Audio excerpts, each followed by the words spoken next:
I do. I got a couple of All topics. right, man. Sorry. We're like blah blah. We're the Freeform Fuck Up podcast, and we're doing an after show because I got nothing to do. The Dodgers lost, and the Lakers beat one of the best beat the best team in the West tonight and blew the fuckers out. And LeBron fucking rules. No, don't even start your bullshit. The fucking flop. What a disgrace to the game of basketball. That They sissy. all flopped. Bloody Divac created the fucking flop with the Lakers, man. Just to let you guys know that. He created that shit. Oh, so you go to praise this team when we're so not only is La Flop a disgrace to the game of basketball, but the Lakers are a disgrace to the game of basketball after Hey, the dynasty that hey, was Magic Johnson and them. Chick Curd used to call out Vladdy all the time. He goes, Vladdy, stop Yeah. flopping. And he would say, hey, you need to stop smoking. You can't run the fucking court. He wouldn't say fucking, but he said, you need to stop smoking them cigarettes. But no, but I'm saying LeBron hasn't flopped in years because they took that rule out where if you flop, it's a technical foul. So He flops all the time. Every oh, little yeah. bullshit fake ass foul that he tries to Dude, call. do you know Like the latest you video know I how many saw of times the the crushing stomach blow. He was in so much pain. That you know fucking how many pussy. times he you know how many times he gets hit and they don't call it? Many Oh God, times. Mark, you just sound silly defending that guy, man. It's okay to like him. I get it. He scored more points than anybody else because he's played for 17,000 years. He Oh, can play a really? whole season to save his fucking life. How many seasons did fucking Kareem play? Kareem, I don't know. I don't pay A attention lot to of fucking Kareem. seasons too to get that fucking record. So there you go. Yeah, I'm but he just played actual basketball, not sissy ball that LaFlop oh, plays. what are you talking about, Luff? Dude, that guy drives down the middle and gets his ass beat every fucking time. And Oh, oh my God. yeah, I love Luca. Luca and him are fucking great, man. But let's get to some music. What Put do him you in got? with Bill Lambier and the Pistons or the Jordan and the Bulls of the 90s. That's getting your ass beat. That dude doesn't know what Hey, getting his ass beat you is. reminded me of Airplane where Kareem's in there and says, have you ever drank a beer down the court? Exactly. Exactly. What do you mean I'm weak? Oh, And God. Rodman also. Don't forget about Rodman of the Detroit Pistons. Oh Yeah. shit, the bad boys. Well, that was fucking bully ball, man. Yeah, that was when ball was ball. Michael Jordan got his. Hey, I love Michael Jordan. He is the. To me, he is the goat. I just like to give you guys shit Welcome There to is the because no it's to fun. you. Freeform Rock Podcast Sports episode. Well, come on. He's just the GOAT. Yeah, Chris Sinzak talks some baseball and Decibel Geek once in a while. So let's get to the music, man. What do we got, Mooger? Hey, well, Don Dawkins said that it's very possible this year will be his final concert. Thank God. I've I'm never sorry, seen one him. of my heroes goes out singing worse than Paul Stanley. Come on, No, man. man. Yeah, it's about time, man. He said, and I actually read that. I was like, okay, man, that's all right. That's okay. Go out this year. It's fine. It's fine. But I'm just saying that last album was great because it's studio. Great, great last album by But them. it's I'm cool with studio, their but rhythm. what a great fucking record it was, man. What a Yeah, great but record. he didn't use any like AI on his voice or anything. He just sang it till he got it right. So, but it sounds to me Well, 'cause he sounds a little rough, you know. it's Haven't even okay. heard it. So, I gave up on a lot of these bands a long time ago. I stopped listening to their new stuff. Mainly, and that's Queensryche's fault with Q2K. The only band I stuck with was Kiss. Q2K So was fucking horrible. garbage, garbage. So I was That defeated is actually where I was like, when Q2K came out, I was like, okay, what? yeah, yeah. Where's the hook? Where's the hook? Where's the melody? Where's that? I Because tried to this give it a has chance. none of it. I tried to give it a chance because I was like, oh, one of the bands I like is Dude, actually a new I album. gave it a Horrible, chance so many times. So many times. horrible. I'd rather listen to Risk again. Oh, what the fuck? Who? Risk? Megadeth Risk. I'd rather listen to that. Yes, I will At listen to least, Risk at least Breadline 7 days a quality week, song. twice on You know, Sunday before I listen to I will Q2K. tell you something. I will say this. I'd rather listen to Risk than fucking Saint Anger. Saint Anger Amen. gives me a fucking headache. Yeah, Okay. yeah. Awesome. I Awesome. don't disagree. I don't disagree with that at all. But if they fixed that album and fucking got some leads on there and got away from the snare, it'd be a good album. Well, you know what? I think, the only reason I really like think Saint Anger was because it was Saint Anger. They got away from the bluesy bullshit that they were doing with the loads and the reloads and all this shit. And they were finally again making a heavy record. They just failed miserably. But there are some really good fucking songs on there. And there are some songs that just don't go anywhere. And these songs could have been on almost, almost. And take away that ping, ping, ping, ping, ping, and the no leads, and take away that shit. There are some real Saint Anger is a fucking banger of a tune. It is. Take away the production. That's one of the good ones. But then you have so many others that are just so almost there. I've heard Almost those. there. I've heard those songs live, and they sound way better live. Oh, of course. Of Yeah, course. Yeah. yeah. I just couldn't. The album, I was so excited to get it. I was like, I got that album. I played it once. I haven't listened to it again. No, I'm done. I'm done. that was my wife and I's favorite album when it came out. It was like, okay, Metallica's Ooh. back. Metallica's back. I put it in my car, listened to Now four we songs, and didn't took it out. agree with everything. The production sucked. It was like kind of fucking a little shitty, but we were like, okay, Metallica's back with that angst and the anger and not the How could you blues. hear the anger over that fucking snare drum noise? I couldn't listen to it. It was like giving me a headache. It was What like, did you think of Death Magnetic? I love Death Magnetic. Yeah, Nate? There's a couple songs that are okay. I don't think it's a good album either. I think it's still too loady. What do I you don't think think about so. Hardwire? Hardwired, I think that was the album where I was like, oh, They're Metallica back. is back finally. And then they come out with 72 Seasons. I was like, oh, lost it. Ah, no. Okay. Uh, Like No, if but you 72 Seasons. Look, that's I a gave it an great. honest review. I like 5 songs. 5. Gotcha. Yeah. It's no Sick, the Dying, and the Dead. Oh God, there you go on that album again. but Oh my God, you know you're the but only one that who that likes that album, basically. but that's a great discussion. It's like where did we lose Metallica? Where did we pick up Metallica? Where did we lose them again? I love that. I love it. Because, when you go to see them in concert, it's always gonna fucking rule. Yeah. It's always gonna fucking rule. I'm just curious as to what drugs Kirk Hammett's on these days.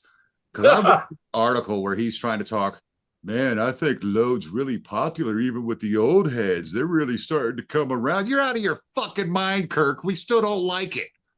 It's I, still garbage. Okay, it's just a bunch of kids that grew up listening to Mark that came into Metallica on that shit. It's good. It's not good. It's not good, Kirk. I didn't come into Metallica on that album. No, come on, man. I think between Load and Reload, there's some really good songs, but it's like, where's Metallica going with this? Go. You know Right? what's funny because as I've gone back, I have softened on them, but Right. Load is still, A you know, load Load. Reload, is I worse. think, is a superior album, and it's What? still garbage. It's still garbage, but at least you got a taste of that old school Metallica. Itty bitty taste. It's like, oh, we slipped up. That went a little too fast. We got to slow it back down and get back into our rhythm and blues stuff. And I wouldn't have Right. had such a problem with it maybe if they'd have always been that kind of a band. Right. Because you can still be heavy. And I'll grant you, Saint Anger. I think it's a steaming pile of horse shit. Production be damned. I don't know if he didn't have his snare tightened up enough or if it was over tightened.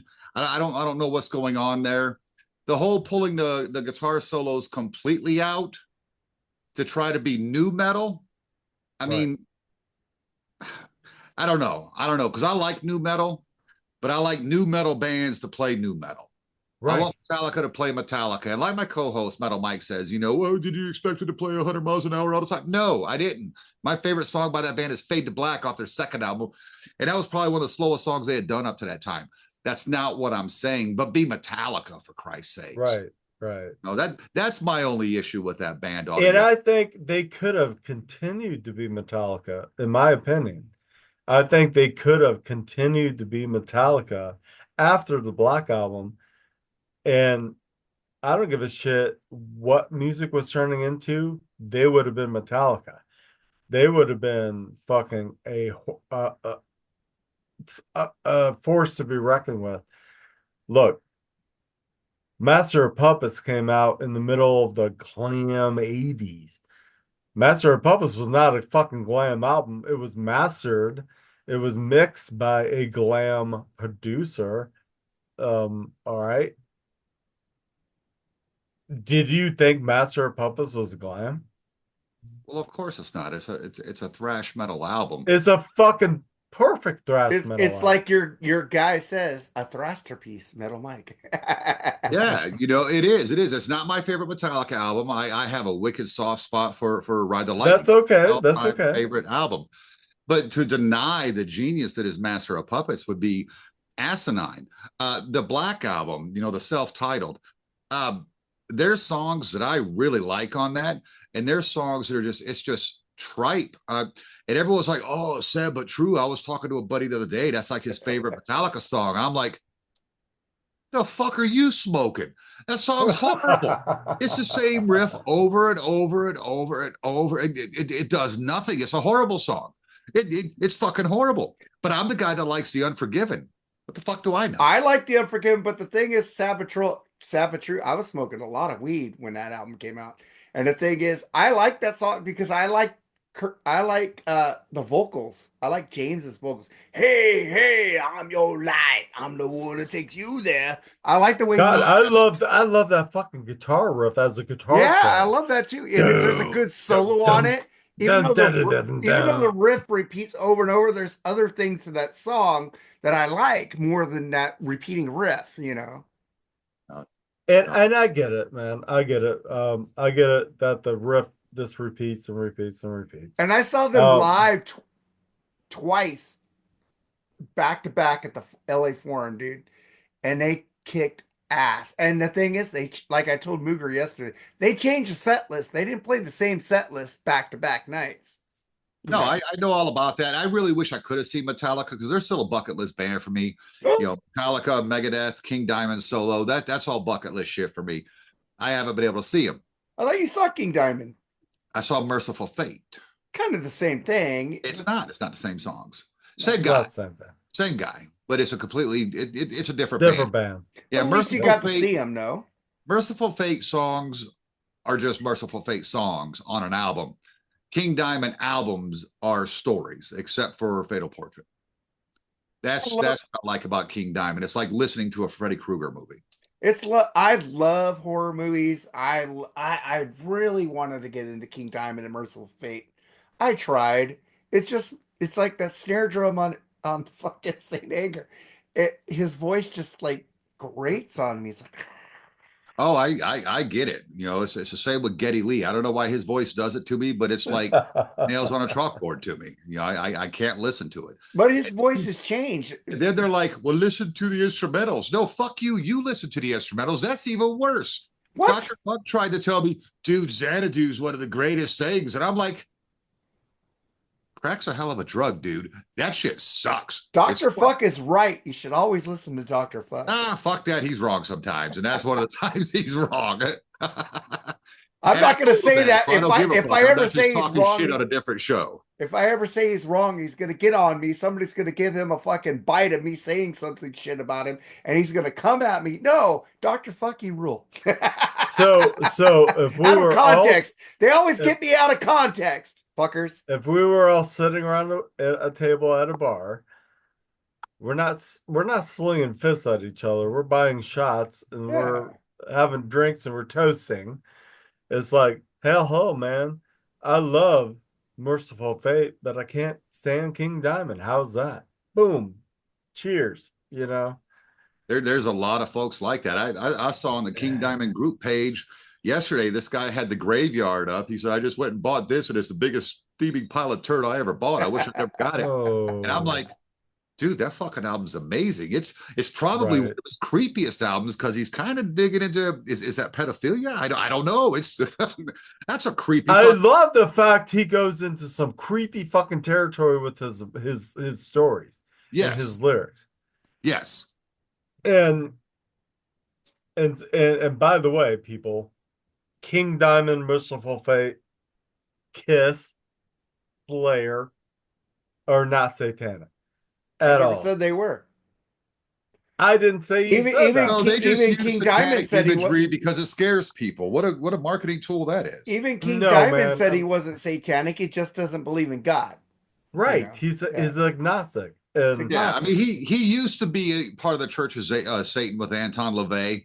He grew past that, but that was the '80s, man. Everybody was kind of jumping on that who bandwagon. didn't have that? Motley Yeah. Crue. Yeah, Motley Crue was on that too.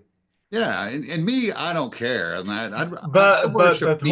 the whole deal is there are bands that I've listened to that absolutely fill me with like evil, and I'm like, I can't do this. That's not anything that I we haven't found listen one to. yet. Well, it would be Deicide, Morbid Angel, Love them, Behemoth, love those them. bands. Now, Deicide, I love Behemoth. I love Behemoth. But Deicide is one of those bands I've tried. It's just those death metal vocals are way too. That's one of them where, and I've been listening to a lot of really aggressive music. It's just getting heavier and heavier as I go for some reason. right. But Deicide is one where I'm like, dude, how do they have a career? And I listened to all this other stuff, and it's like stuff that I wouldn't even listen to 10, 15 years ago, or even 5 years ago. You wouldn't even listen to now. But no, I'm listening to it now. But Deicide, I'm like, oh, no, that's still pretty fucking shitty. Yeah, it's bad. Good But on you if you like them. it's I like when can't you do it. want to like purposely shit on my God, that's something. If you just want to have a say against religion, that's another thing.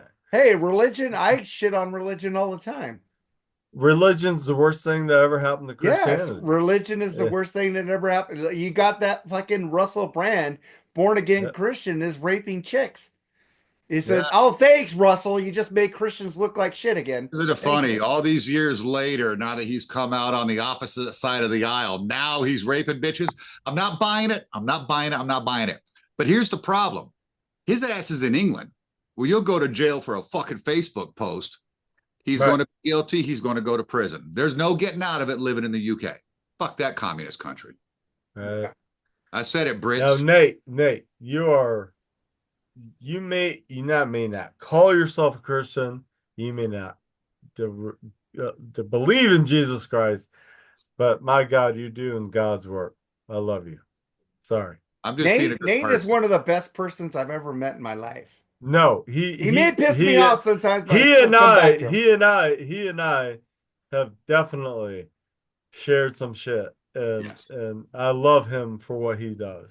If Fuck, Rockin' if Rockin' Pod, fuck. if Rockin' Pod comes back the next year, I'm gonna be fucking be there because I found out I could do pay and shit and pay for that shit, Man. without using a Well, credit card. Nate, if I ever saw you, whatever we disagree on, I don't give a shit. I'm gonna give you a big fucking hug. Can you guys You not? live in Nashville, don't you, Booger? No, he lives in Indiana, man. Oh, are you Fort not Wayne, going Indiana. this year? He's going. Oh, I'll see you fucking this Thursday. I'll be there Thursday. Well, I'll be there too, buddy. Well, what I said yesterday. Can you guys like make sure Travis Parada doesn't die? No, we're going to be the ones to kill him. No, Travi Patty's gonna be fine. He's not gonna die. Because you got Wadzilla, you got Nate, you got you giving him shots. He's gonna He's fucking gonna be die. No. He's going to be found There's drunk, two moments where naked, I'm gonna in a get fucked up. ditch with a $2 whore, and all he's going to be saying is, Metal Mike said he'd help me. Hey, I'm asking you guys to take care of him, but Bushy said he's gonna die. He's going to die. No. I'm bringing my we're gonna take girlfriend with Travi me. and dump him in a river. It's gonna be good, man. Yeah, I'm bringing my girlfriend with me, which is hilarious because she's not a rock and metal chick at all. She's all yeehaw and shit. That's what she listens to. I like Yeehaw. It's Nice. a good show. So she's in for the experience. I've signed her up as an admin for the show. She says, "What's that mean?" That means when I say, "Bitch, go get me a drink," that means go get me a drink. Oh no. He said, "The fuck you say?" Oh You, no. you, you know what? I was so pissed off at the last Rocket Pod because I didn't get to hang out with you and Metal Mike enough or Ian Wadley. I didn't get to go into the hotel room and see you throw up on whiskey. I was like just disjointed on that, man. I didn't get that experience.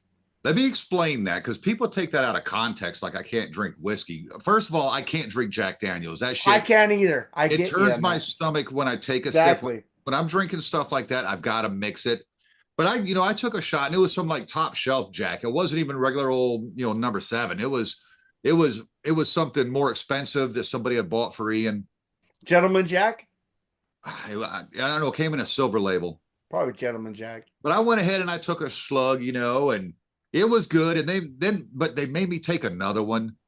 And when they made me take another one, that's when it was over with, dude. And I knew it is because when I took the shot, it didn't wash over my tongue. It was like, this is how you know I could never be gay. It hit the back of my throat. And as soon as it hit the back of my throat, I was like, and I went in there. But damn it, when I was puking, I was throwing horns. Yeah, that was great, dude. And you and Lee together, was fucking great. That sucks because That one was a I couple thought I years was ago gonna when Lee party was with there. Dr. Fuck and Ian and you guys and Metal Mike in the hotel room. I didn't get that experience, but fucking me and Jerry got COVID there also. So it's like, Well, the thing is, these hotels, I mean, everything's getting progressively expensive or more expensive, but the hotels are getting outrageous and people just aren't staying there. Metal Mike and I, we've got an Airbnb too. that's what me and Jerry got, and everybody took Yeah. that idea from us from last It time. was a little, That is exactly what my wife and I would do is get an Airbnb.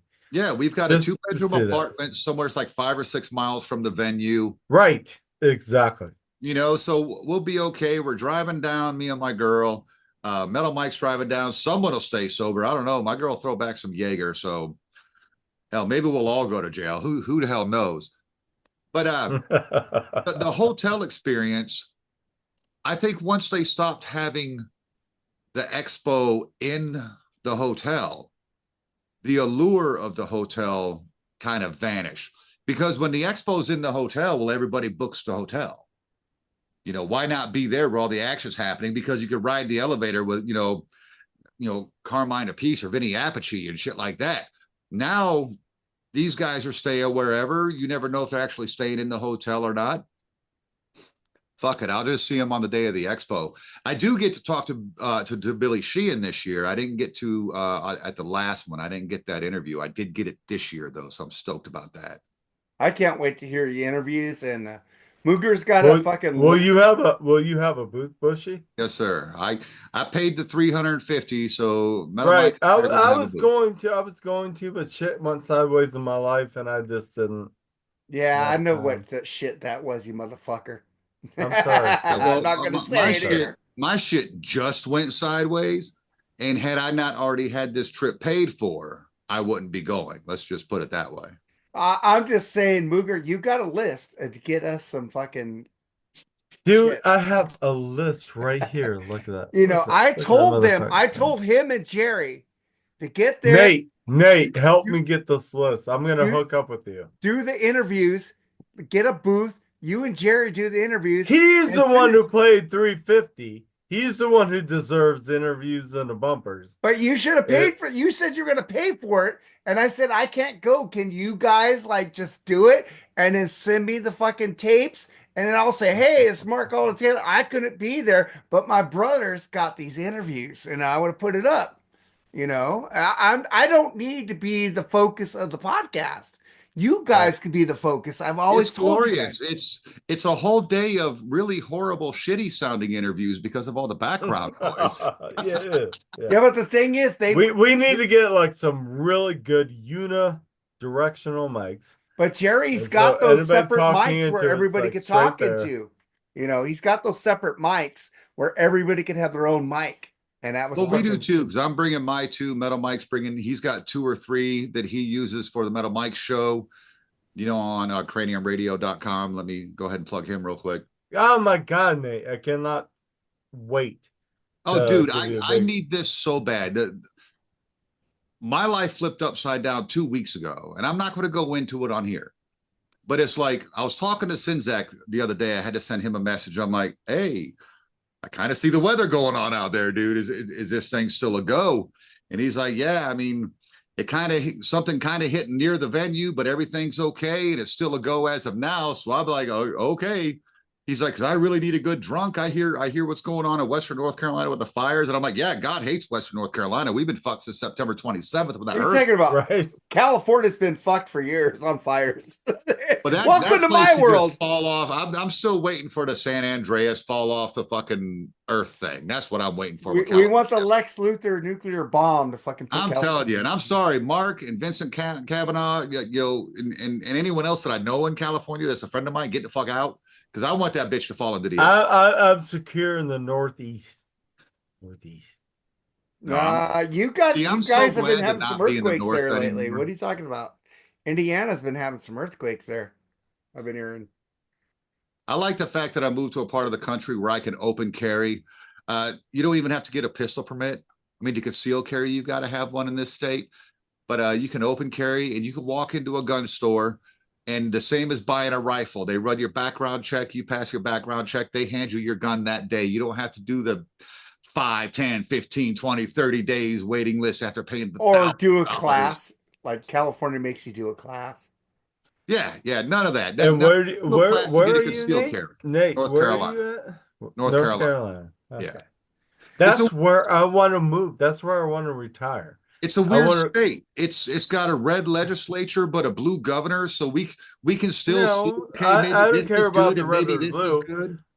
What I want to do is move down there, get about an acre of land and a trouble wide, like a double wide, trouble Yeah, wide trailer. yeah. And what's really nice and something me, my wife, and the dog can live in, and that's all I That's like want. where I am, man. I am in the mountains. I am by mileage, and this is going to fuck Mark up because I haven't gone to see this guy. As a crow flies. By mileage. No, this is even on the road. Okay. It's about 49 plus 12 miles, 13 miles from here. It's about a 60-mile drive to Asheville, where Eric Right. Jordan lives. Yeah. But it takes you an hour and a half to get there because there's no such thing as a straight road in this part of the country. Dude, it takes me an hour and a half to get to LA to the Forum to see a fucking concert. So that ain't no fucking excuse because I do that shit. Well, it takes you about what, an hour to get to work? An hour to get to work. Yeah. Yeah. Really? 10 minutes. It's 35 miles to fucking Anaheim from 3 miles, 10, 11 minutes. It's 35 miles to get to Anaheim from here. It's an hour to an hour and a half to get to My actual shop is 7 miles from me, 12-minute drive, Yeah. and I can work from home. In fact, I can work anywhere in the world I have an internet connection. So Nice. why the fuck you complain to me that you're always busy and you can't do shit? Because my work is busy, Aaron. Mark, Aaron, Mark, Aaron, Mark, Aaron, Mark. Aaron, I'm not Aaron. Aaron Camaro, bitch. You did have a waterfall there, but No, man, my work is just busy, man. I'm always fucking busy, but it all comes through fucking What I need is email. one of them work at home, sitting on my ass in front of my computer jobs. I need that too. I am sorry, that's me. That's But what I need. I also like to get my ass up and go somewhere. Can I have to.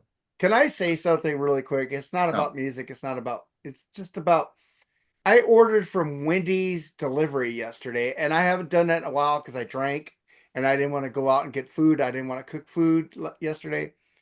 Awesome. And this guy comes in to my park, delivers the food from DoorDash, The guy is yelling at me in Arabic because I said, "Where's my iced tea? You didn't have an iced tea." Rah, rah, rah, rah. He starts yelling at me. I showed him the receipt. There's an iced tea there. Rah, rah, rah, rah. And he starts yelling at me about the. The guy couldn't even speak English. The guy couldn't even talk to me in fucking English, and he's arguing with me about that I didn't have an iced tea when I'm showing you the receipt. And I called DoorDash. They gave me the $3 credit. But I'm Yeah. just saying, why the fuck are these people here when they can't even speak English? But did he have the iced tea on himself? No, he did. He probably drank it. And the Oh, food was ice cold. He couldn't find my place, for one thing. And it's like, God damn, I just complained I got my money back. And I asked DoorDash, I go, do they look at the order before they leave? They go, they didn't give it. I said, we don't know. And I go, it says what we uh, get, and you didn't get my drink. And you I said, don't this is know. why I don't order delivery anymore. They always miss something more than McDonald's, because McDonald's I could check my bag and say, hey, you missed this before I leave. But this DoorDash shit, you can't, because they won't go back and get it for you. Yeah, every once in a while I have DoorDash, and they'll even drive away out here, and Holy shit. But and what I'm were you? yeah, I'm out in the sticks, but we have DoorDash. I mean, I live in a small town. I Stick posted a dash? video on my Facebook page that deals with the flooding and such, and it shows you my little town. In fact, they're talking to like some comptrollers and shit from this little town. But they'll get out here. Now, I have been at McDonald's in particular when Door Dashers are picking up the food. They don't check. They don't check. They just grab the bag. Whatever they get handed, they just grab it and go. That's all Yeah, they. that's what I'm saying. If I did that shit, I would double check what they had and get the fucking whole order. I don't understand why they don't fucking check the order. It's listed. There's a For that drink whole three there. dollars and 50 cents you're getting for that delivery? Come on. I gave the guy a fucking $3 tip for a fucking $12 order. Come I on, know. man. I do the same thing, but they aren't getting that. That the Well, guy they're couldn't tips they even get. talk to me. He couldn't even talk to me. He just like started yelling at me in Arabic, and I go, I don't Okay, understand what I the fuck you're think saying. I think we're way off track of anything We are. music Well, I want to here. talk about something real quick, if you don't mind. Go. Go If you for don't it. mind, Go, I've please. been pimping this for a long time. It is going to be funny, especially because Mark was just on my show a week ago. That episode aired today. It's Yep. Nerdgasm, Star Trek versus Star Wars. Check it out on both YouTube and on podbean.com, wherever else you download podcasts for the audio version. But this Death of a Rock Star. I'm not a cartoon guy. This is an animated rock opera. And I couldn't find the shit the other day, but I wanted to show you that you can get the soundtrack on double CD. Okay, I finally found it, Mark. I was losing my shit over this. This is the soundtrack from the film. This is Rocket Star's debut solo record. This is killer shit. But you can also now, and you got to act quick. I'm going to pimp this guy's stuff. You can get Death of a Rock Star on fucking vinyl. Holy shit. It's a first pressing, comes on purple vinyl. As I said in my unboxing video, which I had never done one before, so I don't even know if it's any good. I'm not a big fan of colored vinyl, but that's how he did it. It's got all kinds of cool goodies in there, some autographed prints of drawings he did of the main character and the love interest, the girl there. A lot of cool stuff. Death of a Rock Star, if you like rock operas like Tommy, The Wall, but especially Operation Phantom of the Mindcrime. Paradise. If you like Phantom of the Paradise, that old 70s Martin I Scorsese need to film, see that fucking movie for you one will thing. love Death of a Rock Star. He takes his influences from like David Bowie, from The Sweet, from the Beatles. The animation in the movie, I highly recommend getting the movie. I got the DVD because I didn't know if it was going to be good, but you can also get it on Blu-ray. It's at deathofArockstore.com. The animation for all you Beatles nerds is done in the vein of Yellow Submarine. This guy that played all the instruments, sang all the vocals except for the female lead, he did all the animation. It was an 8-year project for him. Check out Death of a Rock Star. For you guys that it matters to, it's Dr. Fuck approved. Dr. Fuck gives me a lot of shit. I just did an unboxing of this fucking behemoth today. Nice. Jimmy Nice. Page and the Black Crows fucking live at the creek, dude. Oh my God, it's so heavy. Nice. I do like the Crows. I do have the CD also. Well, the first two records. I can't say like I'm like a diehard. I like the Oh, first two first records. two. I got God, nothing. I Amorica got rules, dude. Never heard it. Amorica, dude, you need to listen to Amorica. Fucking Amorca? Amorica. That That's fucking fucking album rules. amazing. Three Snakes and a Charm, great. Um, The only thing that Black Crowes did, I got this like weather mat. Nice. Look at that. Look at that. Look at that. Nice. hey, But it sounds like shit. you know what's cool? I just opened my Black Crow CD to put it in my iTunes today. I've had it for weeks. I didn't put it in there. They have the same poster they have in the box set of the vinyl, but it's bigger in the vinyl. It's Nice. pretty fucking cool. So this 3 CD set's pretty good. This is 580 gram vinyl. Fucking great shit, dude. And that it is no different than any other vinyl. Dude, I know, but the thing is, the last fucking That's album the is thing. Everyone's like 180 gram vinyl, man. 180 the gram vinyl. side 4 is all sound checks. It doesn't matter. The No, but I'm fucking saying that the it wasn't. gram of the vinyl, I you still understand have that. the exact same grooves in there I that the understand third that, but did. the thing is that the side 4 of that is all taken from the sound checks. Okay. I Fucking great appreciate shit, that. man. I appreciate it. But the whole 180 gram fucking Well, vinyl I thing. understand that because the other stuff kind of No, like that's just a bullshit seller because they're making the vinyl thicker. well, if you Okay. get the old vinyls like me and Native got from Oh Facebook groups, yeah. they're kind of warped. Oh Yeah. yeah. 180 gram don't warp. That's Not the a good click. thing about Well, 180 no, gram. the It don't warp. 180 gram is just for the fucking newbies that don't know how to take care of shit. But the And they thing can is, just like fucking throw the shit around and it won't fucking break. I got some fucking vinyl that was warped that goes like this, and I put it between books and fixed it. Yeah, my Billy Idol Well, the Rebel only Yell. reason your vinyl that was like this that would warp is because They're you laying it flat. disregarded it. You disregarded it and you put it in the sun or you put it in some kind of No, you didn't put it upright. You put it flat. You've laid them on top of each other, which makes right, it but warped. but Yeah. because that vinyl would never warp unless you mistreat it. Stored it wrong. Stored it wrong. Yeah, I bought my Billy Idol Rebel Yell. It was warped when I took it out. But I bought it used, and I admittedly didn't check it well. I pulled it and looked for scratches, saw that it was a pretty clean disc, put it back in, went and paid the $5 for it. And then it was like this. And when I opened it, it's like, but I mean, it still plays, but it's Yeah. But you can fix that if you needle. put it between like 3, 4, or 5 heavy books. Put it Yeah, in the middle and they'll fix Hey, it. my Kiss on Mask, which don't Fuck laugh, that album. don't laugh, don't fucking laugh. Elder's way That was better. my Bushy that ain't was gonna my laugh at you. that He was likes that my album. hey, that I was my don't like first them. fucking record, okay? Sorry. That was my first record, that was mine.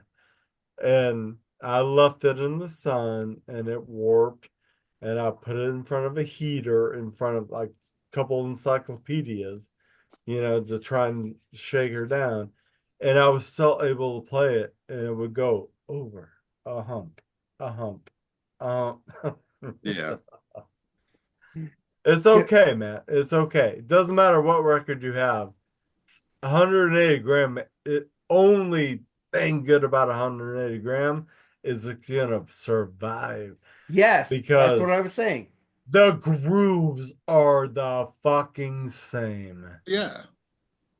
But You the guys thing ought to is, it see this won't one warp. copy of Cheap Trick at Budokan I have, man. That needle damn near slides across that album. I bought this one in a thrift store without even looking at it because it was only $2. I was like, oh fuck, I don't have that. So I snaked it. I went home and dude, it's the shittiest sounding record I have ever played in my life. But I looked at it, I was like, it's like a compact disc. there's like no grooves in that bitch. So now I have 3 copies of that on. I got the Yeah. Japanese version of that, and it sounds really good. The Oh Japanese yeah, the other vinyl. 2 I have sound great. That one, Yeah. whoever owned this was obviously a huge fan of this record because I mean there was no grooves in it on either of them. Holy smokes. That So it bitch just was, like kind of skidded across, right? yeah, it was horrible. Dr. Fuck sent me one of his extra I paid for one of his extra copies of Striper to Hell with the Devil because it had the original copy with the fucking album With the cover angels, with the the Yeah, angel angels. cover, And yeah. I mine have is the signed by Michael Sweet. yeah, and fucking it sounds like shit, but at least it got the original album cover. Right. So I No, was I've got So that I record. just I went took that and through had Michael Sweet sign it for me. 483 I love Michael Sweet. vinyls. What a great guy. Yeah. I just went through 483 albums of mine yesterday. Wow. And I started throwing on some old stuff, and there's a brush, man. There's a brush. Oh, I've got a killer Brush. vinyl cleaning kit over here. I do Yeah, too. yeah. The big It's that silver I box wasn't you cleaning them see. necessarily. I was just making sure I got the felt and the snow Yeah. off of the fucking album. Yes, Yeah. exactly. That big silver box you And see over there on that then I've shelf, got that's my vinyl cleaning kit. my I'm not wife bought me shush. this You can't the shush me, most Booger. awesome cleaning kit. It's like this What is this worth? It's little like brick something. of tar.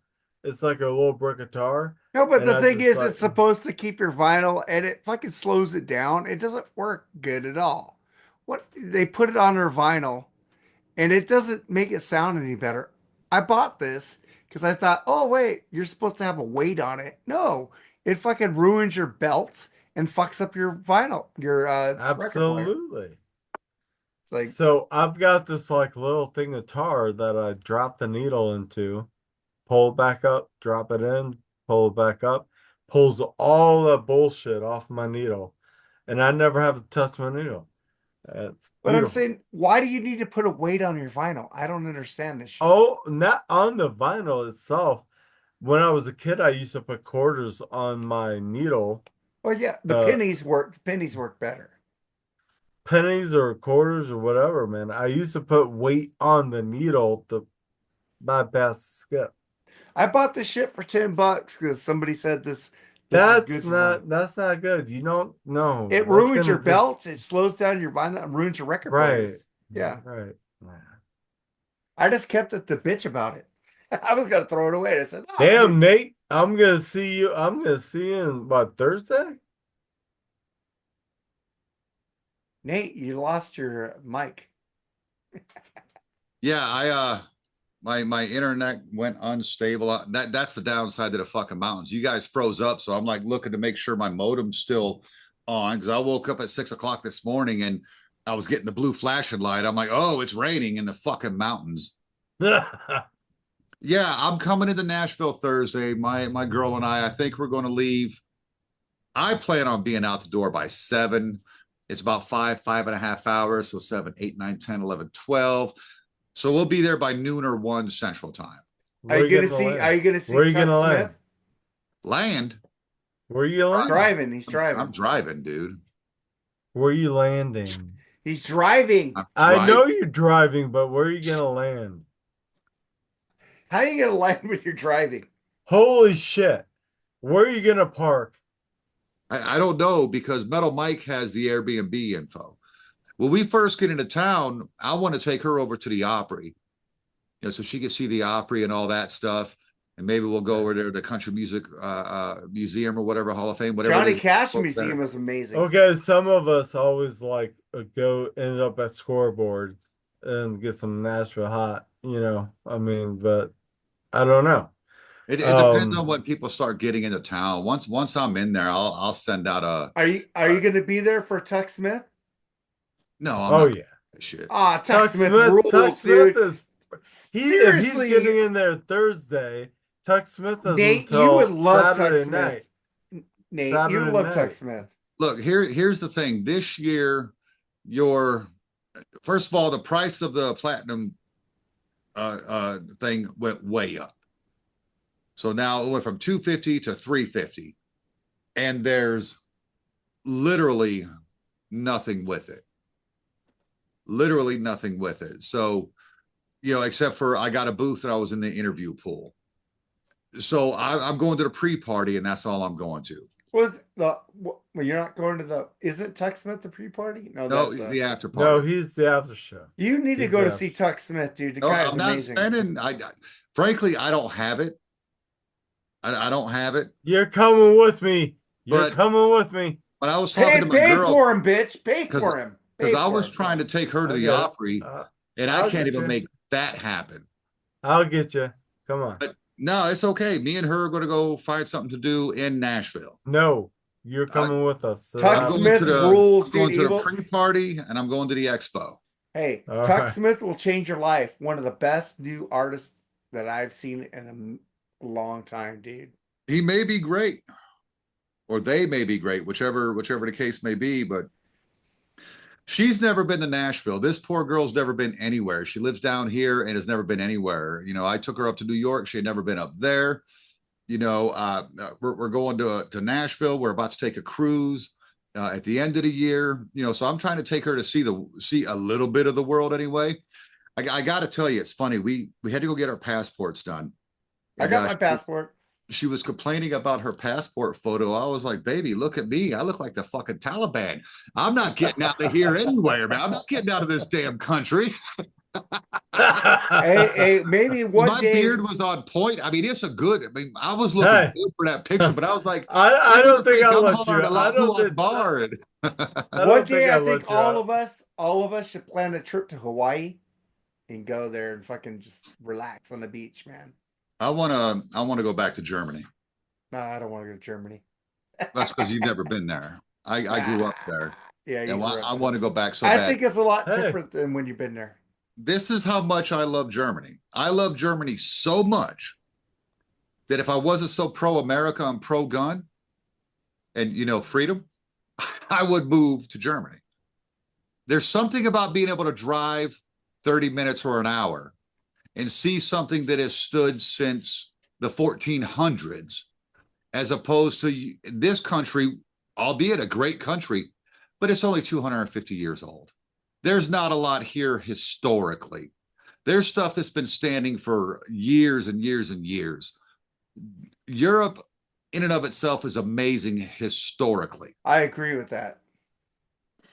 But I'm sorry, I'm kind of pro America. I can't help it. So, but boy, if I wasn't so pro first America, off, I'd live in first off, Nuremberg, man. I first would live off, in Nuremberg, Germany, at the drop of a hat. don't be sorry for being pro America, and don't feel sorry for wanting to go over to Europe. Well, I Hey, grew up. Holy smokes! I got Holy one. smoke! I want a European vacation, man. I want to go I there too, man. I want to be like a European vacation, a movie.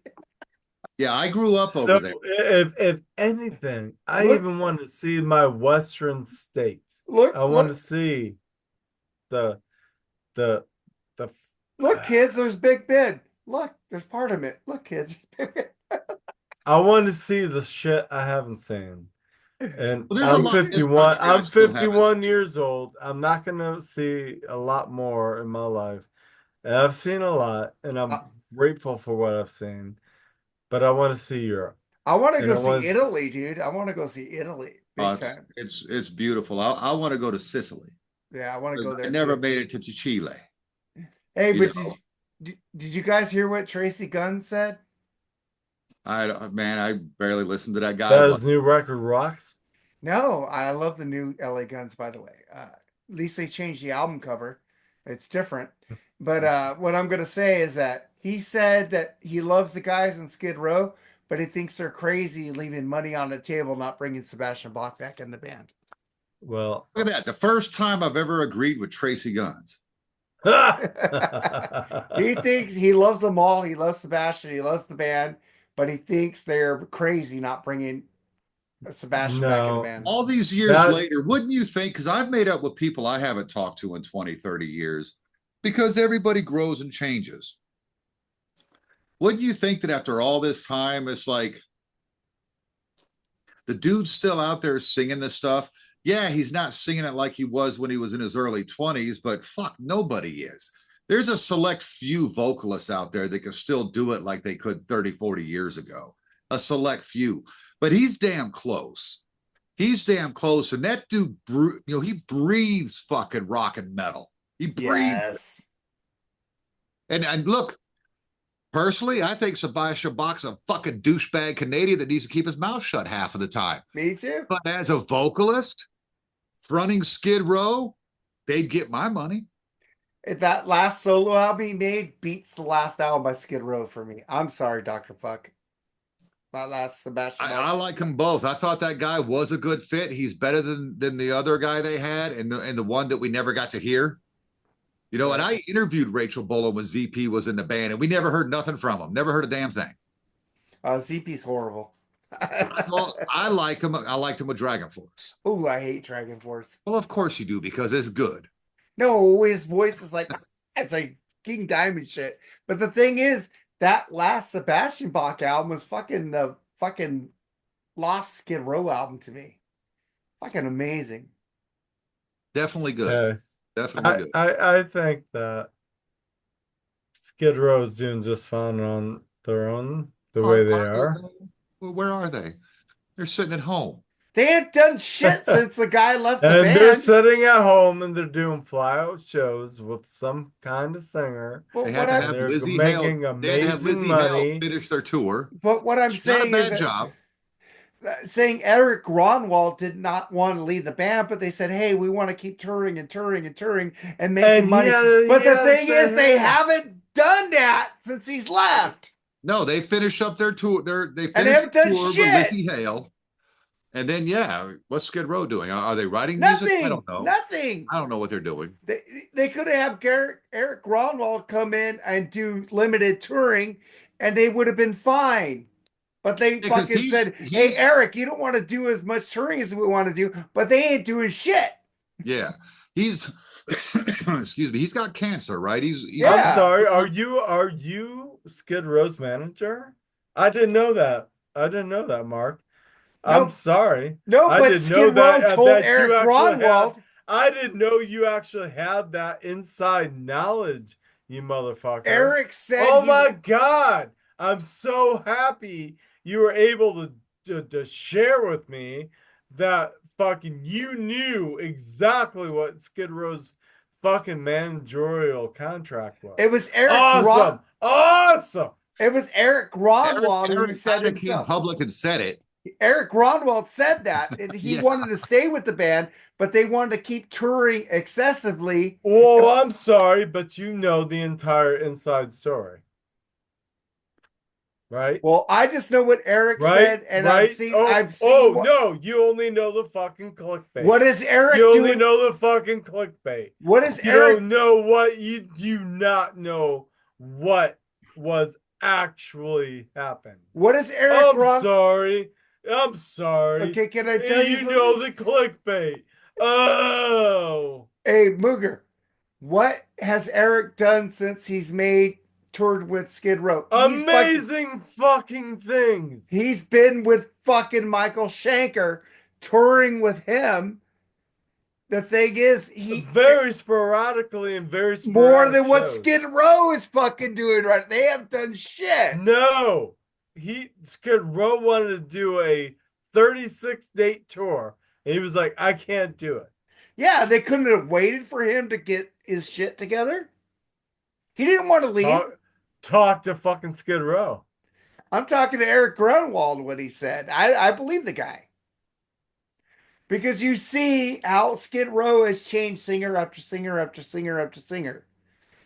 They haven't been able to get shit right since This Bach has left. nothing to do with the singer.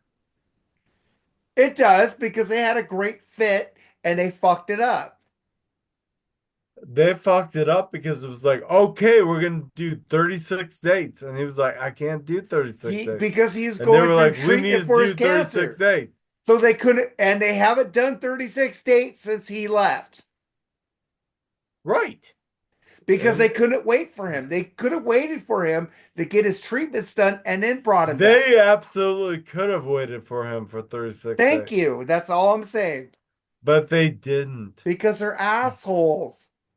Yeah, you start to wonder how much it's not a Bach is an asshole issue and how much is Dave Snake Sabo and Rachel Bolan are there. I think it's more Rachel. than And I Snake. talked to Rachel, and I'm a big Skid Row fan.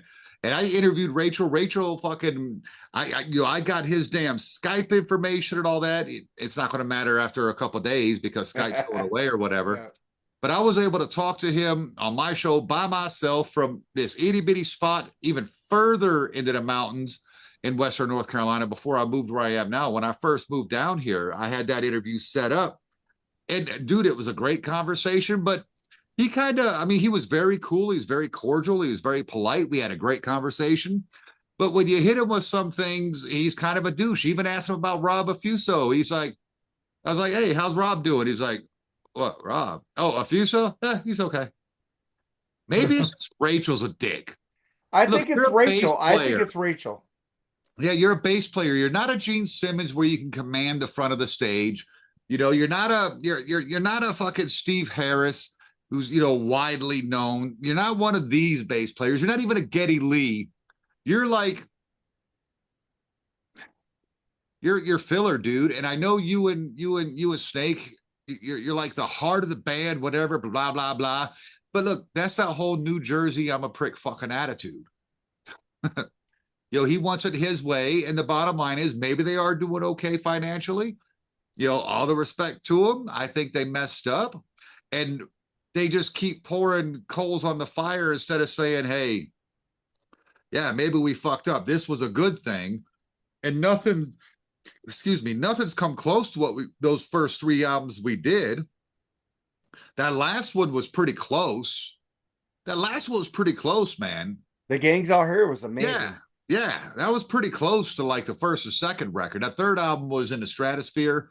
I think with the changing face of rock and metal and radio, specifically rock radio, the listeners weren't ready for it. But there's people that understand the brilliance that is Subhuman Race. Oh, I love Subhuman They Race. released a couple records.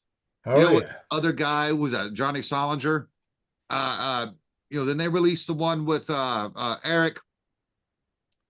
You're just switching, and it's at the point where nobody cares. So quit talking all this shit if you're not going to do anything. That guy had health issues. You're so self-righteous and selfish that you wouldn't either reschedule shows or cancel shows or work around the fact that the dude had to get treatment for cancer. It's not like he was huddled in the corner crying, "Oh, I'm depressed. I can't handle myself." Because then, fire that bitch. Because that's right. The guy I am. You know what I mean? Fuck you. Or let him pull a Kurt Cobain. Whatever. Because fuck that guy too. The point is, you're so self-righteous and so selfish that you won't put this thing back together that everybody's screaming for. I think that's one of those bands where everybody's screaming for it. This is a Skid Row fan. Bring back Bach. When you go to a Skid Row concert, everyone's fucking hollering to come back Skid Row. It's ridiculous. They barely sold out arenas on Slave to the Grind. Barely. Do you think that bringing Boss back will actually bring in numbers? Yes. No. Yes. No. Yes. All these years later, you're on dog food if you think otherwise. It's like you think about Oasis. They were barely selling out shit before they Holy shit! Oasis is selling out fucking arenas. Yes, stadiums. No, they weren't. They were barely they were going down. Bullshit. They were going down. That last few albums, they were going down. Bullshit. Oasis selling out stadiums just shows you how retarded music fans are. I agree with that. Okay, they shouldn't be able to sell out a fucking club. Do you think that fucking stop changing the subject? We were Skid Row. It's freeform. It's freeform. Thank you. Skid Row would not even sell out a theater, even with Steve Brassman back. Oh, I you're disagree. You're out of your mind on that one, dude. All these years later, with all that fucking drama in that band, they really, because I saw Oasis, all that drama in that band. They're selling out fucking stadiums. I've seen both those bands in half full fucking theaters, and okay, you throw one more member in there, I don't think it's going to matter at all. Yeah, you throw in the voice of Skid Row. Yeah, I think it makes all the difference in the world. I don't think it does. Dude, the child We'll within have a to agree to man, disagree, Booger. a child within a man was way better than the gangs all here by And slight. I love you, Nate. And we can agree to disagree. Yes, sir. But if I it's like think Oasis, I can't I agree with think you at Skid all. Row would like, oh my God, Skid Row's back with Bach. It would fucking hit with our generation. They would fucking get in there and fucking sell out arenas, And it would sell 2,000 and they seats. would have Rat opening up for them. Look, And it I'm would just whatever, sell saying man. that. 2,000, Oasis is a shit 2,000 to band. 2,500 seats, I'm saying maybe. arenas. I'm not saying stadiums. They won't sell out stadiums like Oasis, Oh, which no. They no, will not sell out no, they stadiums won't like sell my out Kiss. stadiums. No, but Oasis shouldn't be selling out stadiums either. Man, fuck that band. Everyone thinks they're so great. And look, I know you have issues with that guy, but that guy keeps sending me Oasis songs, trying to like, no, but this was a banger. And look, I do my due diligence. I fucking try. And I'm like, look, this is fucking garbage. I don't like it. I just Why are you don't still like it. friends with a narcissist, by the way? Because everybody's a narcissist. Look at you on fucking YouTube and podcasts every I'm not day. a narcissist. We all want to I hear say our own like what voice. you like. Like what you like. I don't force things on anybody. Exactly. Yeah. Yeah, this Yeah. guy does force things on you. No, he finally stopped sending me all that shit. But it was like for the longest time, it's like, here, listen to Yeah. this, listen to this. And I'm like, Dude, he tried to kick Jerry out of Freeform. Just to let you know that. whatever. He wanted it to be all about him. I'm just letting you know that. Whatever. He should start his own show. Well, he can't because he doesn't know how to edit, and he blamed me for that. I'm just saying that. You know, that all that is what it is. What I'm saying is a band like Oasis shouldn't be selling out stadiums. No, they shouldn't. They're boring. However, this is a band that years ago, oh, well, they're two brothers and they hate each other and they're off doing their own solo things. You know, this one's better than this one and blah, blah, blah, blah, blah. And now all of a sudden they come back and get back together and everybody's jerking off like, oh my God, it's the greatest thing ever. We're selling out stadiums. Fuck that band. Yeah, Better than the Cure. the two brothers that fought Put are that down, fucking Mark. Chris Put and it Rich down. Robinson. Yeah. Okay, but Are we're better. not even talking about that. They're better, but two brothers that fought are better musicians than fucking Liam and fucking Noel fucking Gallagher. I I get don't you. know if they're better musicians. They got better music. Yes, better Being musicians. a better musician and having better music are two different. Okay. You sit there and I saw Liam open up for the Who. And the guy just sat there with his arms around his back, fucking leaning into the mic and didn't move. Boring as fuck. He's one of the worst frontmen and one of the worst vocalists I've heard in my life.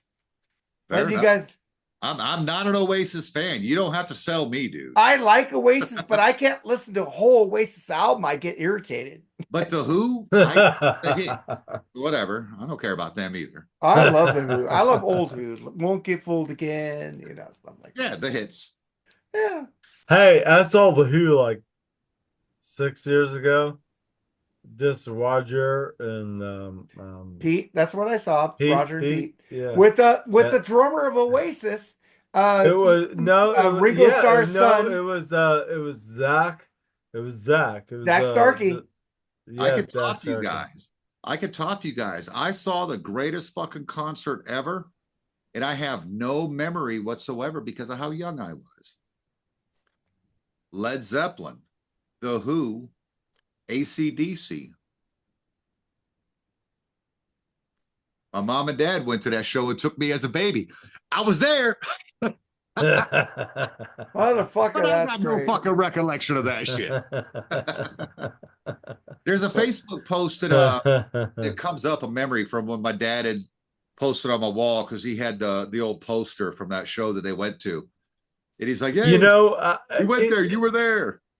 I have these memories of like being a baby before I was born. I have so much cool shit. My mom was not doing the cool shit. She was at the doctor's office. I mean, come on, man. You were at the fucking Who? Led Zeppelin. Fuck the Who. Led Zeppelin? God damn it. AC/DC with Bon Scott, but I Come on. I have no memories of it. Come on. But look, for two southern ass country fucking parents, because my dad liked a little bit of rock and roll. He liked CCR and the Beatles and the Stones and Black Sabbath, Sure, yeah, which yeah, is yeah. weird, and Zeppelin and Floyd and stuff like that. My mom was strictly country and disco and easy listening. Dude, yeah. Two parents like that to take their infant child to see Zeppelin, the Who, and AC/DC Bon Scott era. That's pretty badass. It's pretty That is badass. pretty Fuck badass. yeah, fuck It's a yeah, it's man. a show I saw Fuck that I yeah. have no knowledge of. Well, So you if do there is know. an afterlife, I want a playback of that concert. Damn it! Shit. My mom did a lot of drugs when she was younger. She took Reds. Remember Reds in the 70s? She told me all this shit. And I go, fuck, Do mom. I remember? No, but do I know what? Reds. Yes, I don't know what Reds are. they're What the lewds. fuck are Reds? It's Quaaludes. The Quaaludes? I don't know. She told Ludes, me this. man, fucking Ludes, man. You see the Dennis Leary thing? Oh, fucking. Hey, check out the new Dorothy album, The Way. Pretty fucking good. Who the Slash is fuck on is here. Dorothy? You haven't heard of Dorothy? Only on the Wizard of Oz Oh, this is a great. She and has like Twister. four. She has. This is a band, but Look, they. pop culture reference. Twister. Nobody gave me credit for Twister. I love Twister, man. I It was like the new. Bushy. I like the new continuation of the Twister movies. I haven't watched it. I've been It's so worried. Listen to Spirit Box. Spirit Box is okay, I like them. They're but okay. Slash I don't is know why on. they're on liquid metal, but they're okay. Slash is on this album, and she appeared on Slash's blues album singing. So she's a very good vocalist. Check out Dorothy, man, really good. Okay, slow all that shit up. Slash's blues album. Yeah, I have not heard of this. you haven't heard of Slash's It's a blues? really good record, man. It's Paul like, Rogers you is have on it? there from Bad Company, dude. Do you have it? Oh yeah, you want me to send it to you? Drop it to me, dude. I Oh, don't have okay. my hard drive, but I have a little bit of space left on my laptop, and I'm willing to fill it up with stuff that's good. Yeah, it's called Orgy of the Damned. Oh, I did hear of that record. Never bought it. The Pusher, he's got Chris Robinson from the Black Crow singing on it. He's got Is it Dorothy. another Miles Kennedy and the Conspirators album? No, it's got a bunch of I don't think Miles is even on this album, dude. Oh, that sells it for me. Yeah, Born Under Bad Sign. He's got I think that's Paul Rogers, right? Paul Rogers does a song on here from on there. I was going to It's say really no. good. That was like Albert King or some shit. Yeah, but- he did no, he does, blue Slash is a huge blues aficionado. Well, And he duh. Yeah, we finally know did it. that. I'll Send that I will shit. Dropbox this to you after Yeah, this drop episode. that to me, man. Because you know me, I love the blues. I'm a big Albert King, fucking BB King, fucking Taj Mahal, dude. I love the blues. I will send you the love the new blues. I will send you the new Robert Dorothy Cray song Band, with Stevie Ray Slash on it Vaughan, too. Texas blues. I love the blues. He's got Papa All right. was a Rolling Stone. He does Killing Floor, Stormy Monday, Metal Chestnut, King of the Highway. Oh well, Hoochie Coochie Man, all that shit. Mooger left. He's gone. That's Luger's drunk. Yeah, Mooger's drunk. He's gone. Did you guys gone. record today? Oh, it's the after show. of No, course. we recorded on Friday, but he's cool. He's out. That's what he does. He just leaves, dude. And it's Chris Sinzak loves that when Mooger just takes off. That's funny. All right, man. I'll send you. Did you see the episode of Rock and Metal that I was on? Which one was that? It was a live thing. It was a YouTube thing, and I think Ralph was trying to attack a buddy of mine, but those two got into it, and I'm staying out of that. I'm completely staying out of that because I see both sides of it. But oh, that was the one you were supposed to be on, you fucking pussy. And you didn't show up. Oh yeah, because I had shit to do with my girlfriend that day. Yeah. Yeah, because he thought he was going to roast me, and it's like there's no roasting. I like what I like, and he tried to call me out, and I stood at the whole fucking time and had the record on the side by Van Halen side. OU812 shit. Yeah, and I Yeah. side by side and said, "No, this is the better record." I don't know why they couldn't have waited for me a week later. They just had to Right. do it. I think that's the last episode they did. They haven't done an episode in a month. Dude, I'm so bad on listening to podcasts and stuff. I'm so bad. Yeah. I We just I feel released like I don't your have Kiss time anymore. your Kiss Asylum episode. I know is I amazing. shared it. I did share it. Yeah. It's already That was got a great 300. episode because that's a good album. It's already got 300 downloads, man. It's doing Of good. course, it says Kiss. All right, but the Beatles and our Black Sabbath episode went over 1,000. We never had 1,000 downloads before. Those two Right. episodes went over 1,000. But we have the Rock All Over You podcast with Edwin and Yeah. uh Well, those guys suck the fucking Beatles digs. yeah. Well, I do too. So I'm sure that was just a love fest. Oh, Paul. Oh, Hey, hey, John. we let them say their goodbyes because they don't know if they're ever gonna do another episode of that show. So Well, we we don't know if they even have internet in the Philippines. true. But we let them say their goodbyes and shit, and I didn't interrupt them. They talked and I gave it to them in the beginning of the episode. Just Nice. to say stuff, man. Let them say It's their pretty bad when goodbyes. any kind of Strachey has been to Asheville to hang out with fucking Eric Jordan, and I still haven't been over there. Get the fuck out there, What man. a He's gonna be gone in a scumbag. year. Oh, a Yeah, year? Oh, I got time. you got time. Oh, well, time disappears really fast, man. No, I heard that song, but time moves so slowly. It doesn't move slowly at all, man. But But time can do so much. dude, I'm out of alcohol. I gotta get the fuck out of here. All right, brother. I'm not. I just opened this bottle. Oh well, I'll go get some more, man. I could pause this shit real quick. Hold on. I'll be right back. Yeah, do what you got to do. All right. Mooger bailed as usual when he gets fucking wasted. I've been drinking too, but I don't fucking bail. Yeah, I like Wait, it can when you he, edit video? yeah, I know. All I did was pause it Oh, okay. and I then was like, restart it. look at Mark. Yeah, you could do this when Metal Mike says, "Hey, I gotta go get something." Just pause your Zoom video. That's maybe I should. Hell. Yeah, man. I figured this shit out. I can't edit as good as you, man. You're a really good editor. I got to tell you, I can't wait for you to listen to the audio because the video I don't edit video at all. I'm not Yeah. that. But the audio, I had Metal Mike send me the Star Wars theme song and both the original series and Next Generation theme songs. So we've got our whole welcome back because we've been using the welcome back I Cotter know. theme for our I intro. love that shit.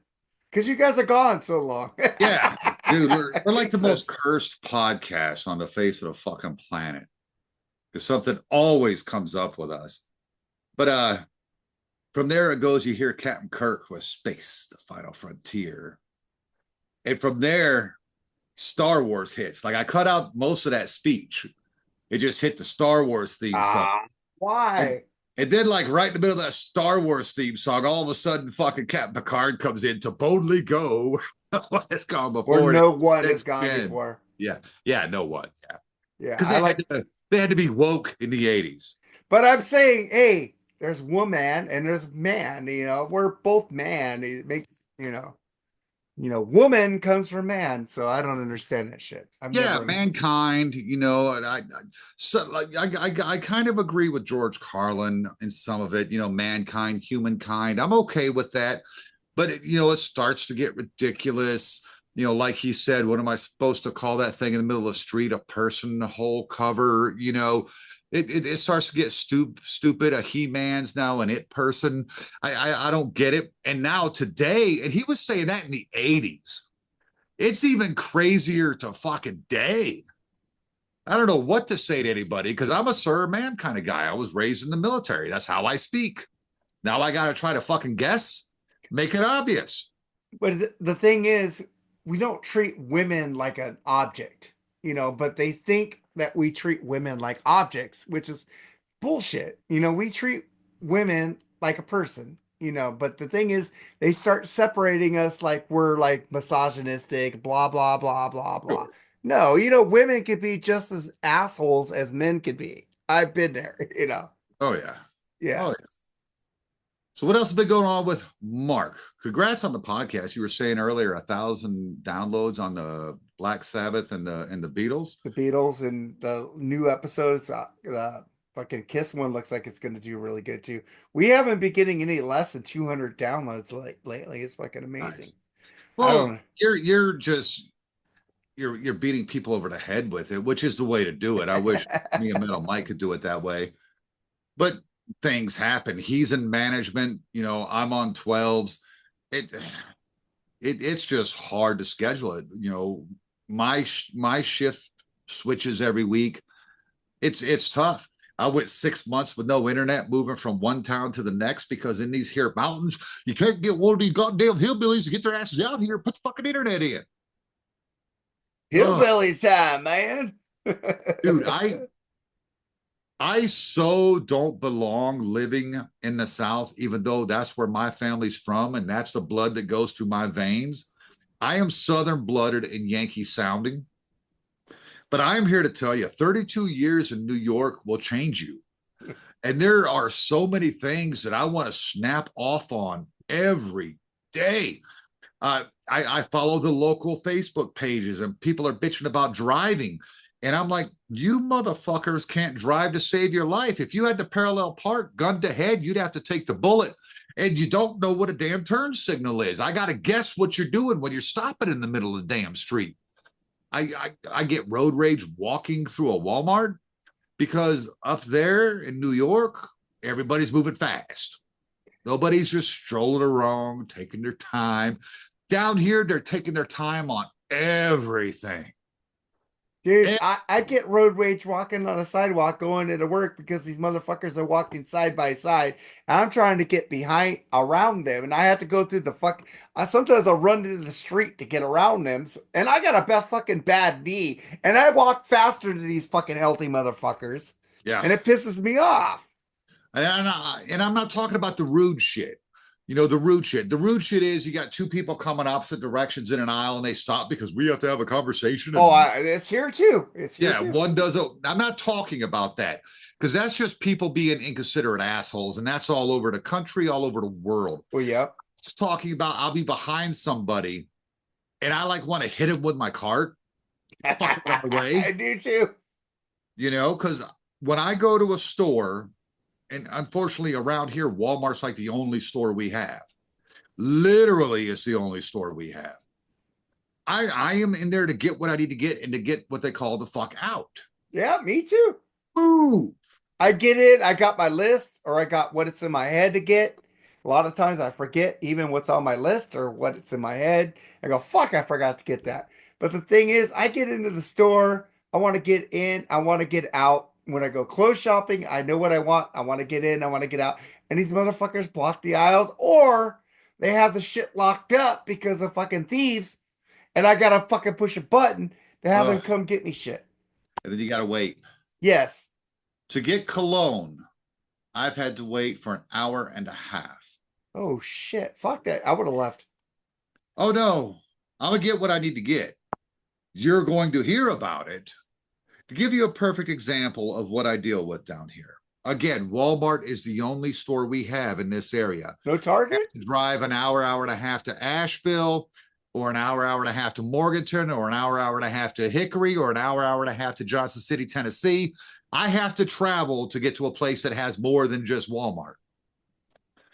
So I'm in fucking Walmart, or I'm walking into Walmart. And now, granted, it's coming at the end of the pandemic for the Southeast, red states. Blue states stayed in it a lot longer. I don't know how they're it works, assholes. but red states got out of it faster. I'm walking into the Walmart shortly after all the restrictions were being lifted, which is like a year before anywhere else. And this motherfucker is like, hey, you got your mask?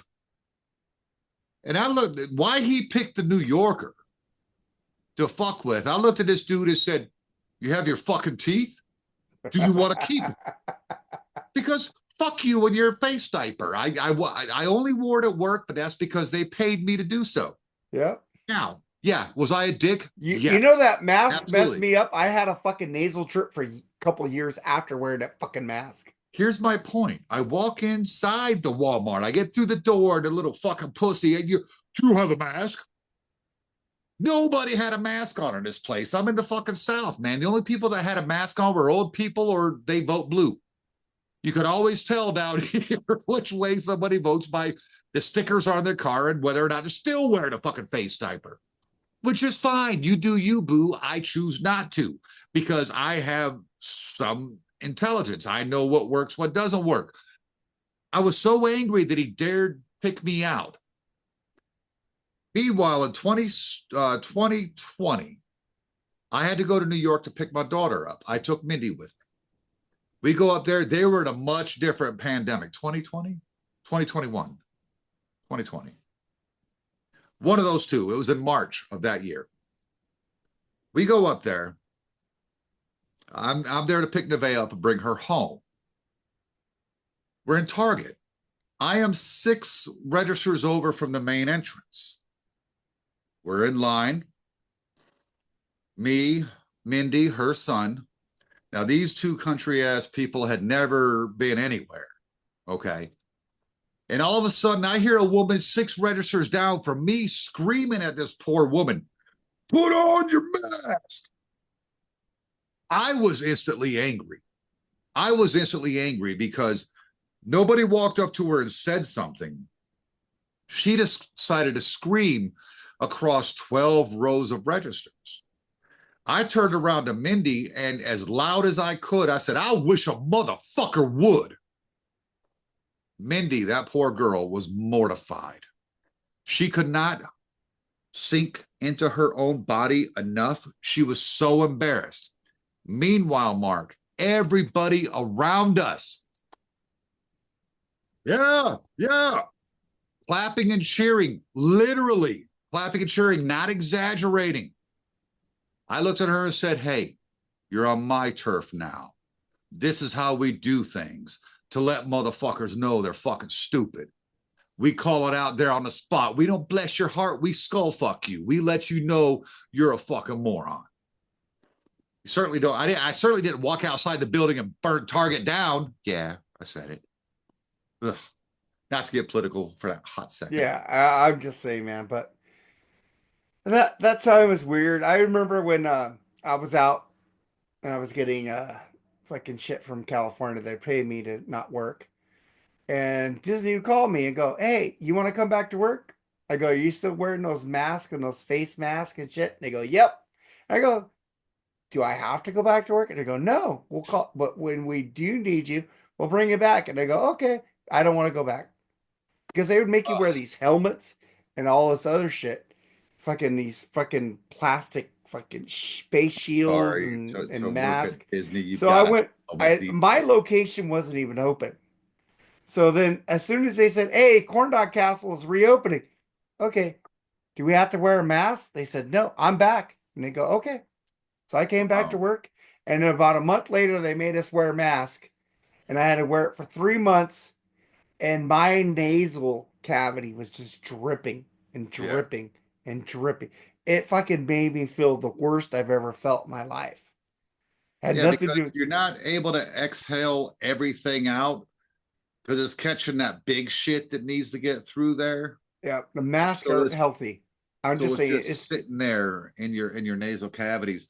Here's a little secret about a mask.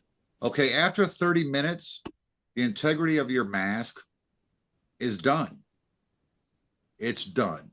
It's gone. That's just science, people. I'm sorry. That's science. I was saying that when this thing first started. hey, science.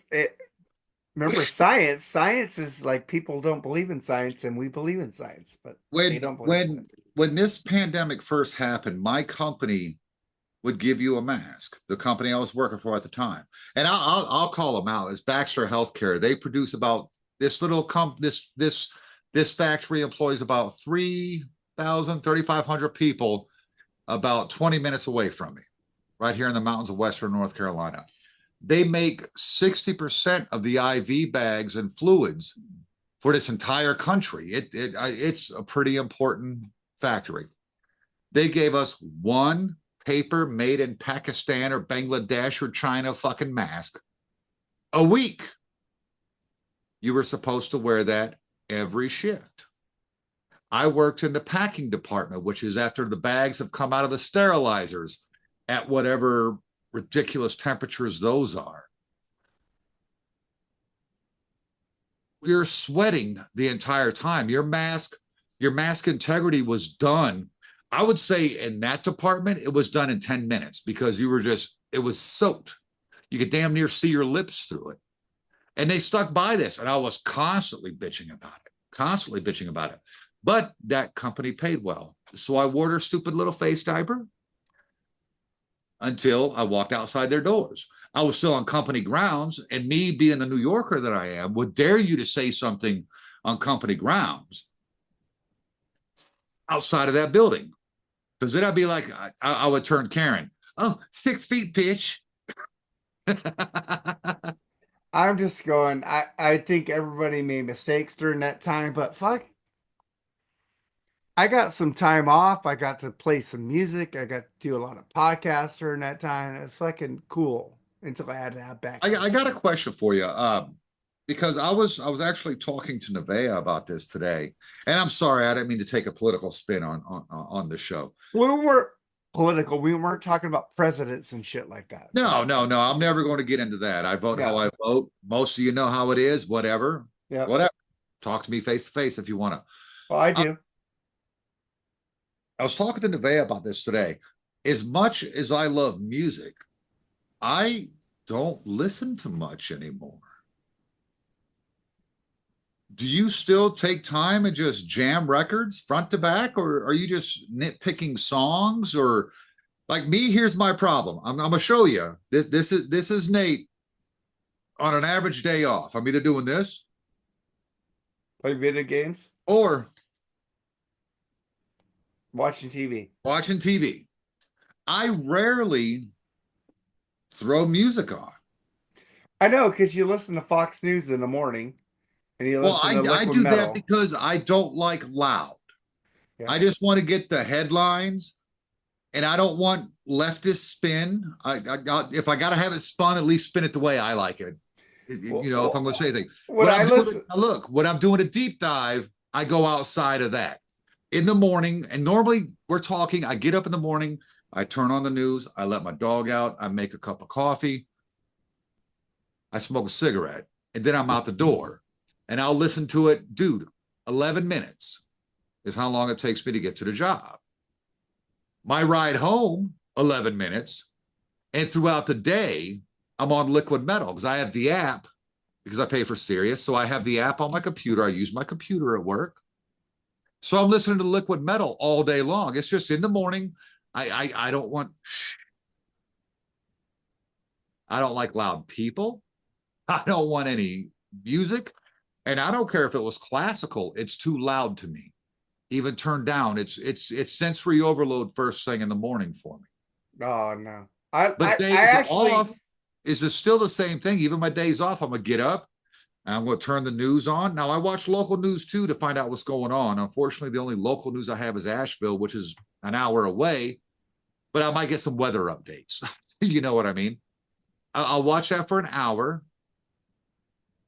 and then I might switch to like the Big Bang Theory, which I've seen a bazillion times. I never get tired of that show. Yeah, I mean, Are you excited for Stewart and the Universe thing that's coming out? much more than George and Mandy's first wedding. I Yes. like George and Mandy's I've First never Wedding. watched it. I don't even know where to find it. It's really good, dude. It's really good. I don't even know where to find it. It's on CBS. It's on Paramount Plus. It's pretty Paramount. cool. Okay, I have Paramount. I might be able to watch it. Yeah. But the thing is, Stewart is actually one of my favorite side characters in the he whole series. is, right? And they got Brian Poston on there.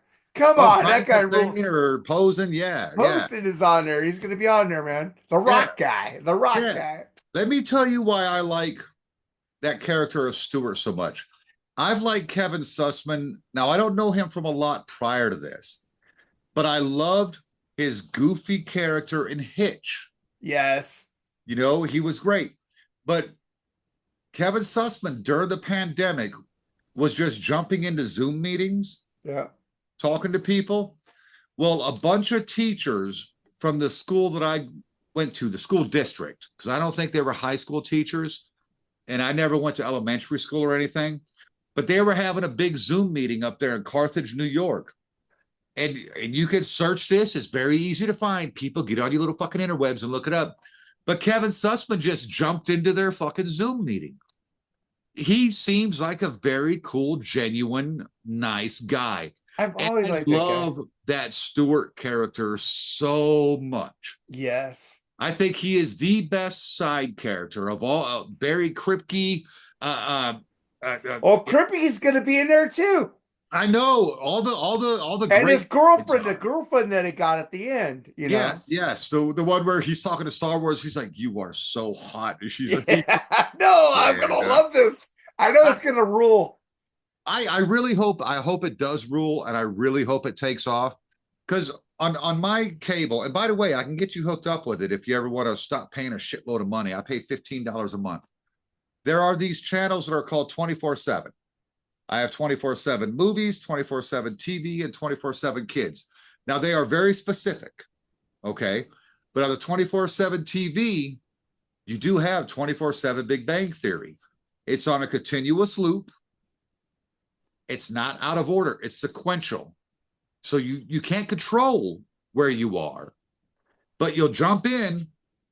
You could find it on the pilot episode.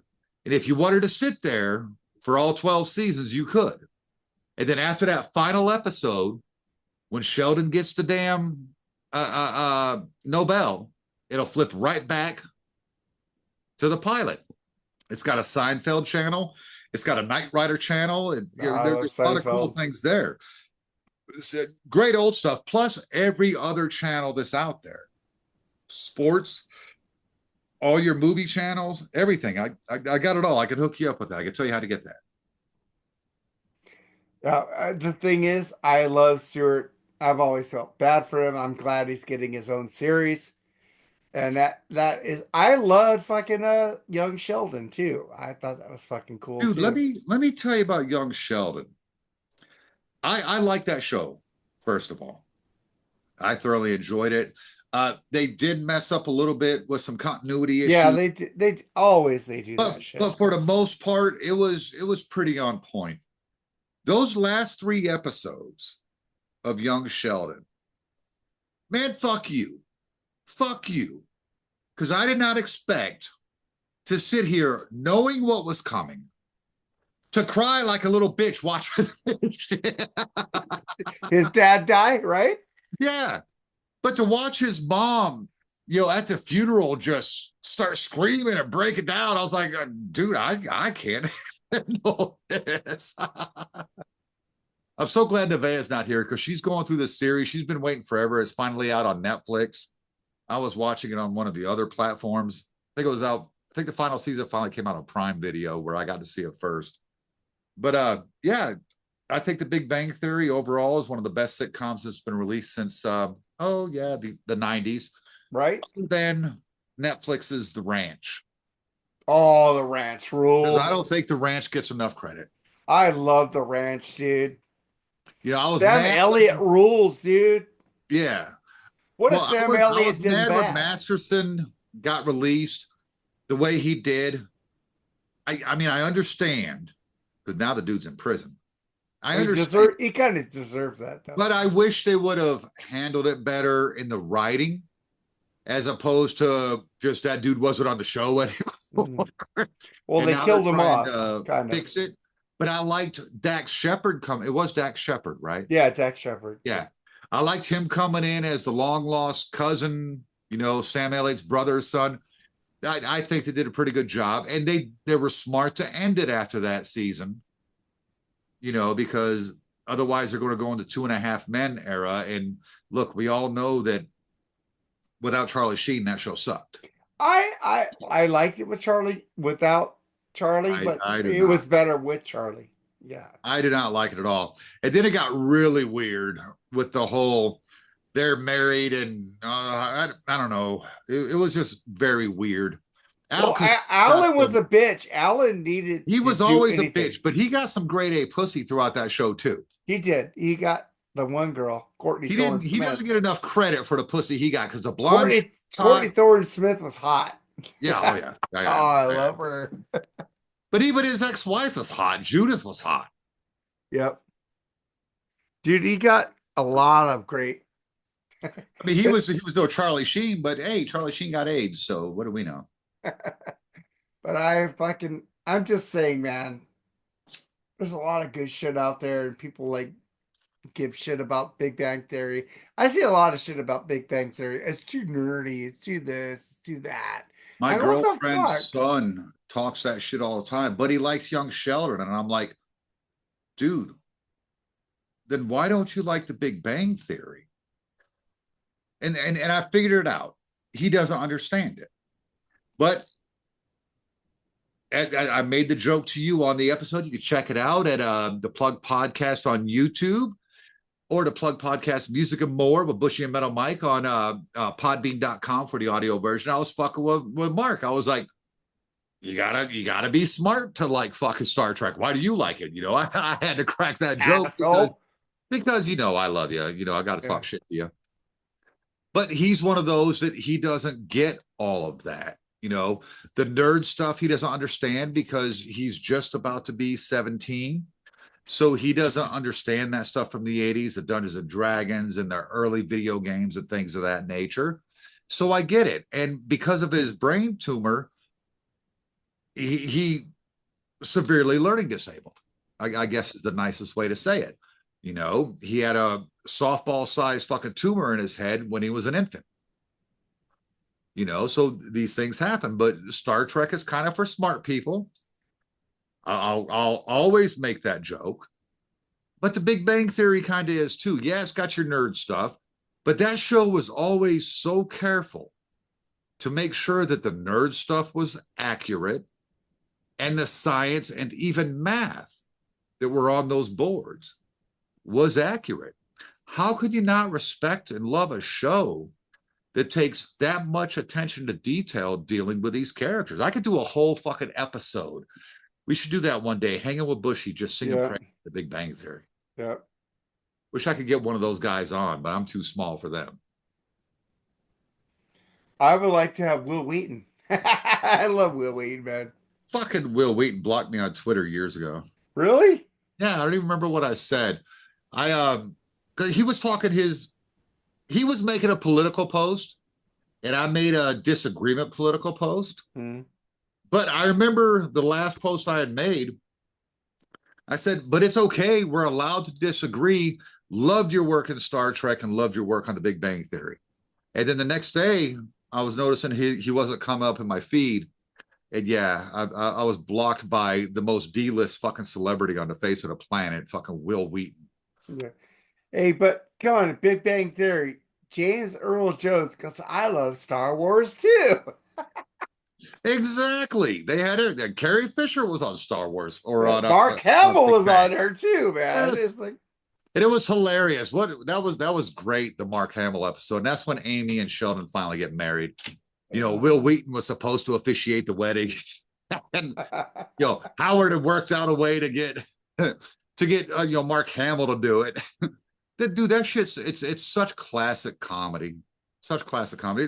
It's a great show. I can't sing enough praises to it. hey, but you know that the guy who's playing Stewart was originally supposed to play Howard, Yes. and he didn't tell the guy who was going to play Howard that he was supposed to play Howard, but he had another commitment, and he told him at the end of the thing, and he goes, "Oh shit, I didn't know that." Yeah. I want to get that book. There's apparently a book floating around about the Big Bang Theory. Yep. One of the greatest shows of all time. I fucking love the Big Bang. I can watch that shit. Like Seinfeld, Friends. I can watch that shit over and over. I can't watch Friends, but Seinfeld is my second favorite. I love Seinfeld. Well, Man. Seinfeld and Big Bang kind of swap places day to day on what's my favorite. Well, Star Trek, an original series. God damn, I can't. Groundbreaking. Even Stargate SG-1. I love fucking Stargate SG-1. That's another one of those 24/7 channels. They call it Stargate Universe.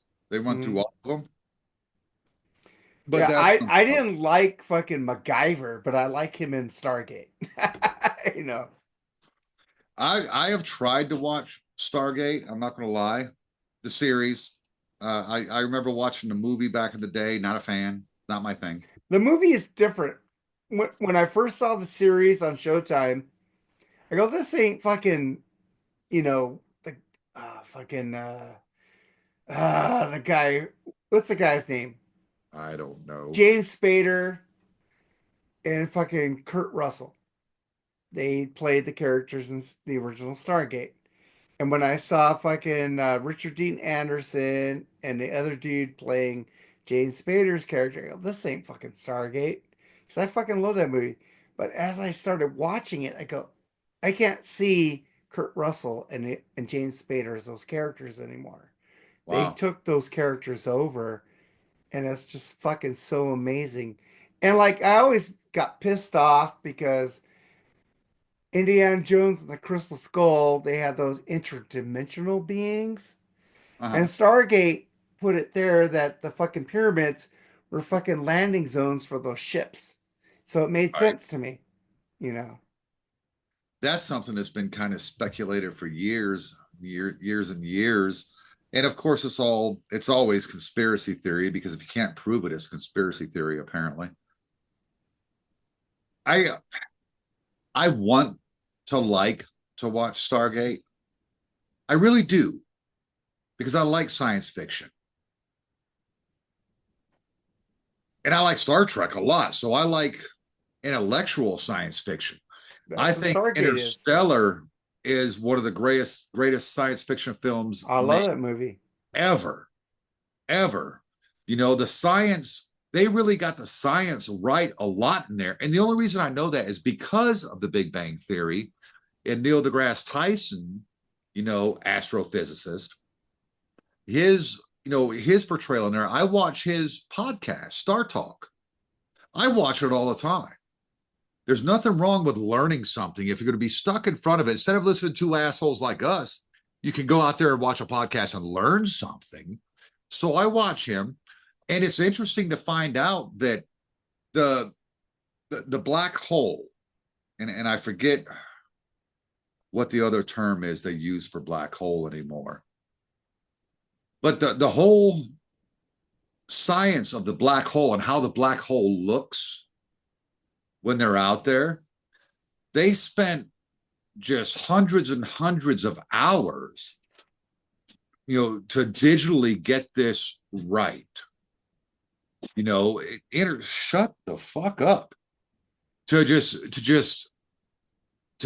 it right, to get it to look the way it would look in space, because from here we can't see it.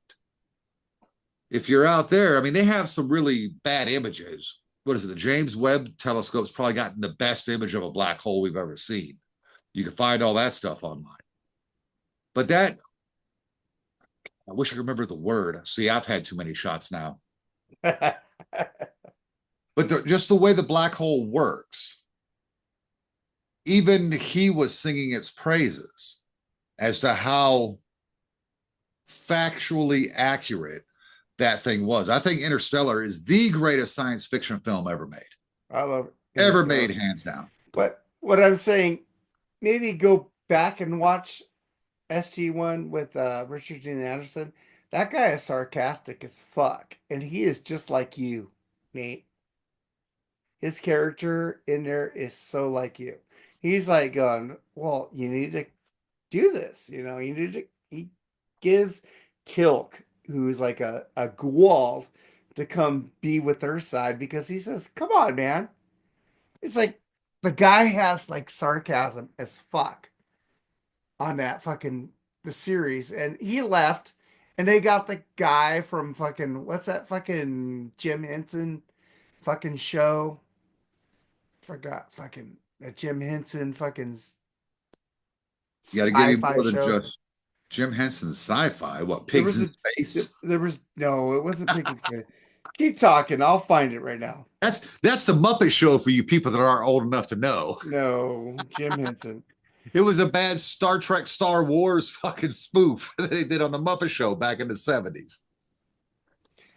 Okay, it's Farscape. You ever seen Farscape? Nope.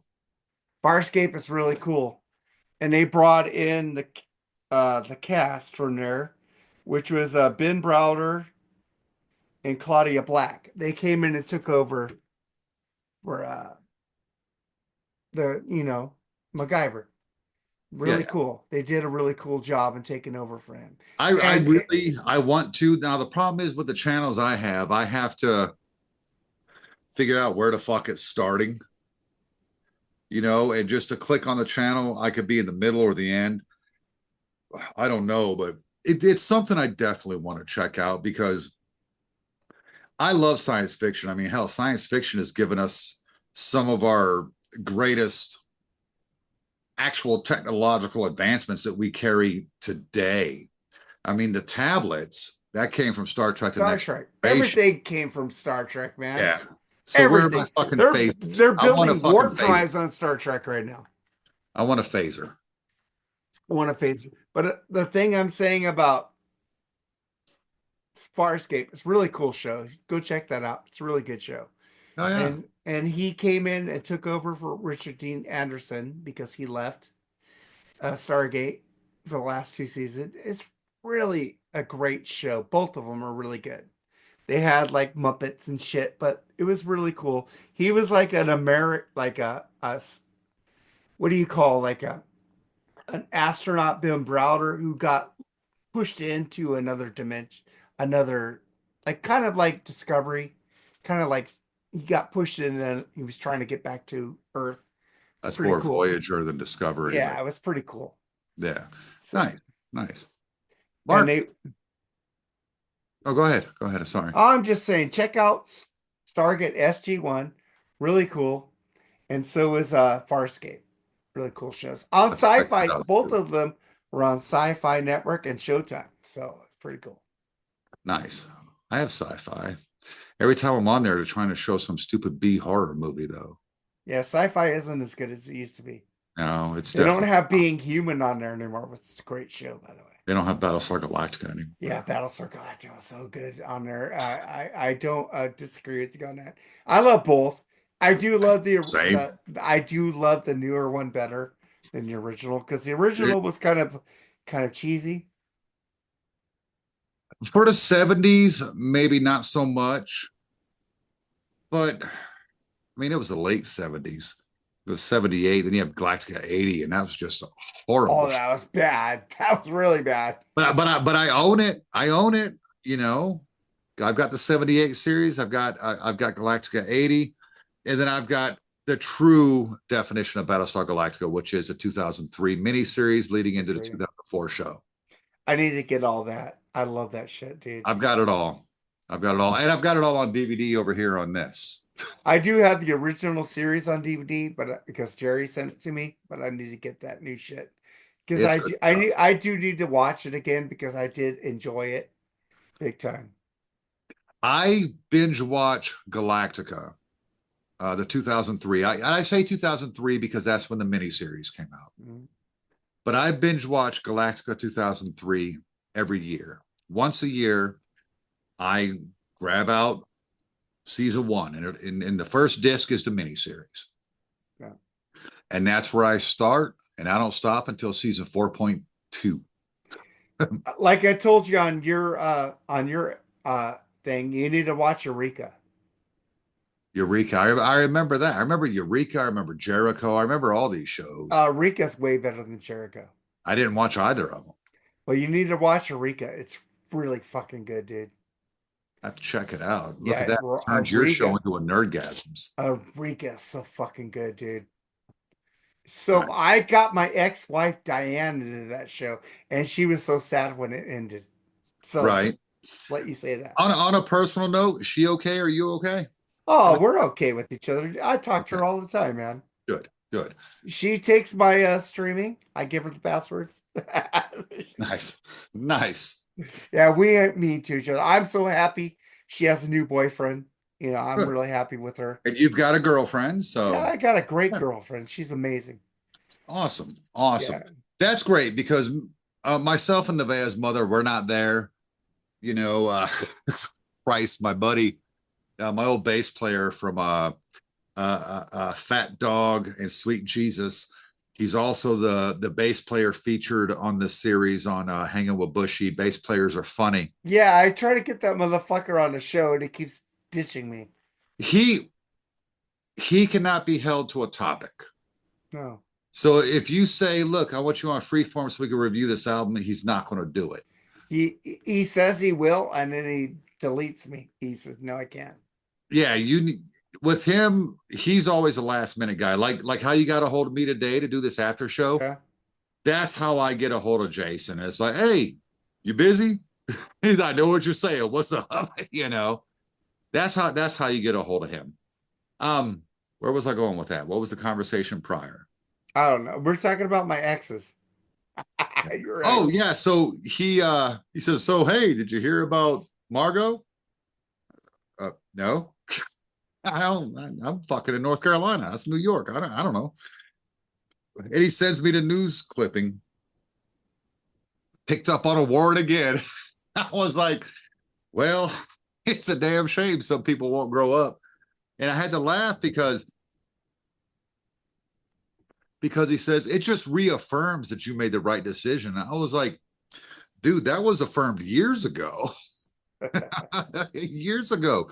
And I hate to say that because when she and I first got together, we were together. We had a couple breakups, but we were together 10 years.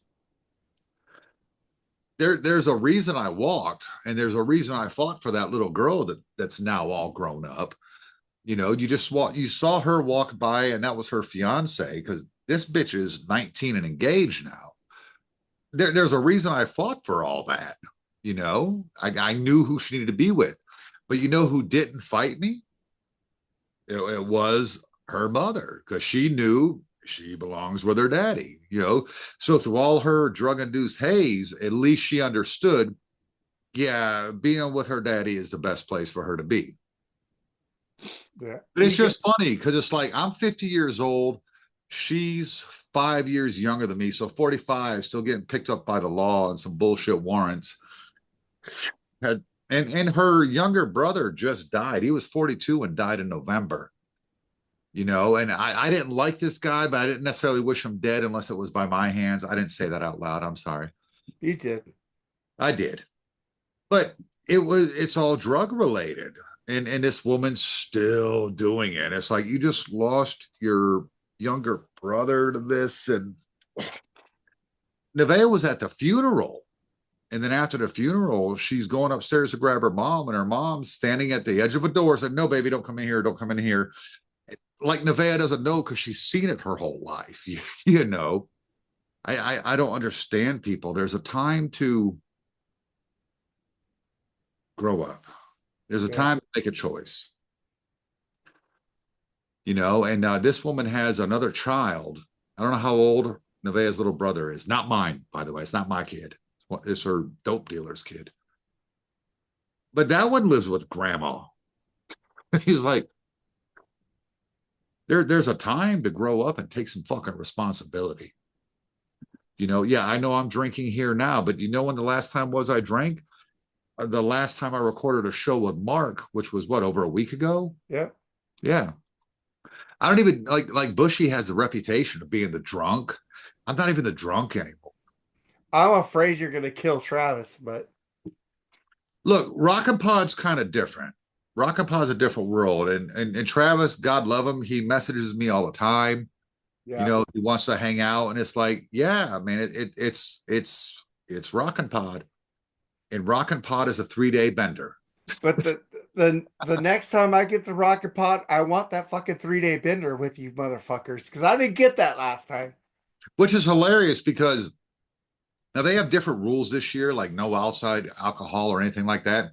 My cooler was underneath my damn table, and I'm slamming beers the whole time. And then I'm going over there and I'm buying fucking rum and cokes at the damn vendor there. Yeah. In there. Ian Wadley gave me some warm beers too. Yeah. This year they're going to throw you out if you bring any outside beverages in. So I'm not trying to sneak my cooler in. Fuckers. But fuck, man. Thank you. I will send you the Dorothy and I will send you the Slash album, man. The Slash especially. I'll check out the Dorothy, but Slash doing a blues album, dude, I already know he's a blues guitar player, so I'm wicked looking forward to that. But yeah. And you need to tell me what you think about it because I hate it when I send people shit and they don't give me opinions about it. It pisses me off. Oh, give me some time because remember, I just said I'm either Black Ops 6 is what I'm on now. Thanks, Wayne Noon, you fuckhead. I Now love Wayne Noon. Black Ops Check 6 all the time. out what is this, Savage Angel or whatever his band is. Severed Angel. Severed Angel. That band rules. I always buy it when they get a discount. You know what? Progressive metal, but at least it's good. It's really good. He's a great Yeah. drummer, man. I love the guy. I love Dr. Fuck. I love Ian Wally. I love Chris Sinzak and Eric Camaro. I love the Plug podcast. It's like Scribble loves you too. Fucking you guys rule. I know we got to get Scribble back on. You got to get Scribble back on. He's so Scribble's a good busy guy. right now. It's hard to get him on my show. It's like I Yeah. always bug him, but he gives me lists to put on BS. Yeah, fucker. I'm sitting here half drunk reading his list. I go, fuck. And then Joseph Staub gives me a list because he couldn't be on it. I'm reading two people's lists last week. I go, what the fuck? I can't even get through my list, fuckers. Right. Yeah. But I do I it because I know love them. Metal Mike has enjoyed your top 11s that you stole from fucking Black Spinner Circle. Because yeah, you totally I ripped it. didn't take that from them. You stole that. No, I did that from Spinal Tap. Whatever. Black Spinner was doing that shit before. No, they weren't. Top 11 plus 5. Oh, they did a top 11 plus 5. We always did top 11. But either way, and a shout out to Andy Rodriguez and Al Horta. I wish you guys were going to fucking Rocket Pod too. Um, yeah, man, they're all great guys. I'm not going to suck their dick the way you did, because I already know they're my friends. I don't have to swallow. I don't suck their dicks either. The Astros suck, by the way. Go Yeah, but Dodgers. you know what? Andy's a Cowboys fan, so he gets my love. Oh, So is Al Horta. He's actually a Texans fan, but he likes the Cowboys on the side. So Yeah, well, no, he likes the Texans on the side because they're the newer team. Let's be real. But hey, I can't like the Cowboys. I'm a Niners fan. It's ingrained in my DNA. yeah, it's a thing. That 92 ass whooping is forever gonna stick in your craw. 94 is going to kill you too. Yes, sir. Yes, And sir. what the catch is going to kill you too. So Not a catch doesn't bother me. It's so lame. whatever. Montana and Clark practice that shit. It's okay. It was great, but it's not. It doesn't look as spectacular as, like, say, who was it? Franco Harris from the Pittsburgh Steelers when he made that crazy. The immaculate reception. Yeah, that's way Oh, better. come on. They And I outlawed hate that the after that. Steelers. I would go to a Niners game before a Steelers game because I hate the Steelers. Metal Mike hates you. I know he does. Fuck the Mark- Cardinals, by the way. All right. Yes, fuck the Cardinals. I have no having me thing against the Royals except they fucking let the fucking Giants beat them. Fuck that shit. My knees hurt that day because I was watching that pop-up fly and I knew it was going to be caught. And when it got caught, I just fell. Bam! I was so upset. 2014 World Series, yeah. But they got it done in 2015. And they went to the playoffs last year, man. So look, I never expected to see my Kansas City Royals in the playoffs again in my lifetime because they have a 30-year fucking cycle. It wasn't time for them to go to the playoffs again. So for them to get into the wild card series and win that game, dude, that was fucking impressive to me. I didn't expect to see that. I don't know what's going to happen with this club. It's so early in the season. I can't get excited about wins or losses. But I'm like, because Bobby Witt Jr., he's pretty good. And I like that Salvi's still with the team because that's the guy that was at the World Series in 14 and 15. I respect to Salvi, especially in this free agent, the way people trade, the free agent era, and the way baseball just trades players like they're just pieces of shit. The fact that Salvador Perez is still with the Kansas City Royals. It's like Alex Gordon, man. Big props because Bo Jackson didn't stay with the Royals. I mean, yeah, he blew his hip out playing fucking football and went to the Chicago White Sox, but let's not talk about that thorn in But my the side. thing is, your dude stayed with your team the whole time, man. Gordo did, Salvi did. The rest of those guys, they've gone off, but it's funny because every time those guys come back to the stadium for the other teams, Mustakas and Lorenzo Cain and all these guys. Lorenzo Cain just threw out the opening pitch last weekend. Not this weekend we're on, but last weekend. They always get a standing ovation. They're always welcome back, even when they're the visiting team playing these guys. Kansas City's a special place for baseball.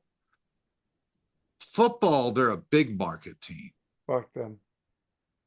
Baseball, that's a small market club, man. They have to rely on their farm club. They don't have the capital. They don't have Royals money. They don't have Dodgers, or not Royals, Yankees money. They don't have Dodgers money. They don't have Mets money. They all have the money because these big market teams pay these smart market teams money to get shit. George Steinbrenner said that. He says, "Hey, we're giving these small market teams and they ain't using it, they're pocketing it." You know. Oh, no. The Royals aren't parking anything. They're doing what they can.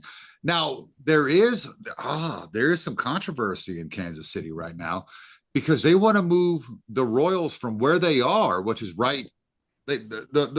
For people that don't know, the Kansas City Chiefs and the Kansas City Royals share a parking lot. Their fields are right next to each other. Their stadiums are. They want to move the Kansas City Royals. They want to tear down the K and build a diamond inside the city. Now, look, I understand maybe economically, maybe bring more boom inside the city because a lot of these athletic fields are not actually in the city they play in, like the Buffalo Bills. They don't play in Buffalo, they play in Orchard Park.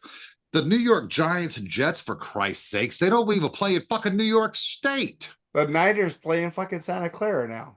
The Dallas Cowboys play in fucking Arlington. Yeah. They're in Dallas. And before that, they were in, I forget the name of that town, but they weren't in the city. You know what I mean? Leave the K alone. For me, that's such an iconic ball.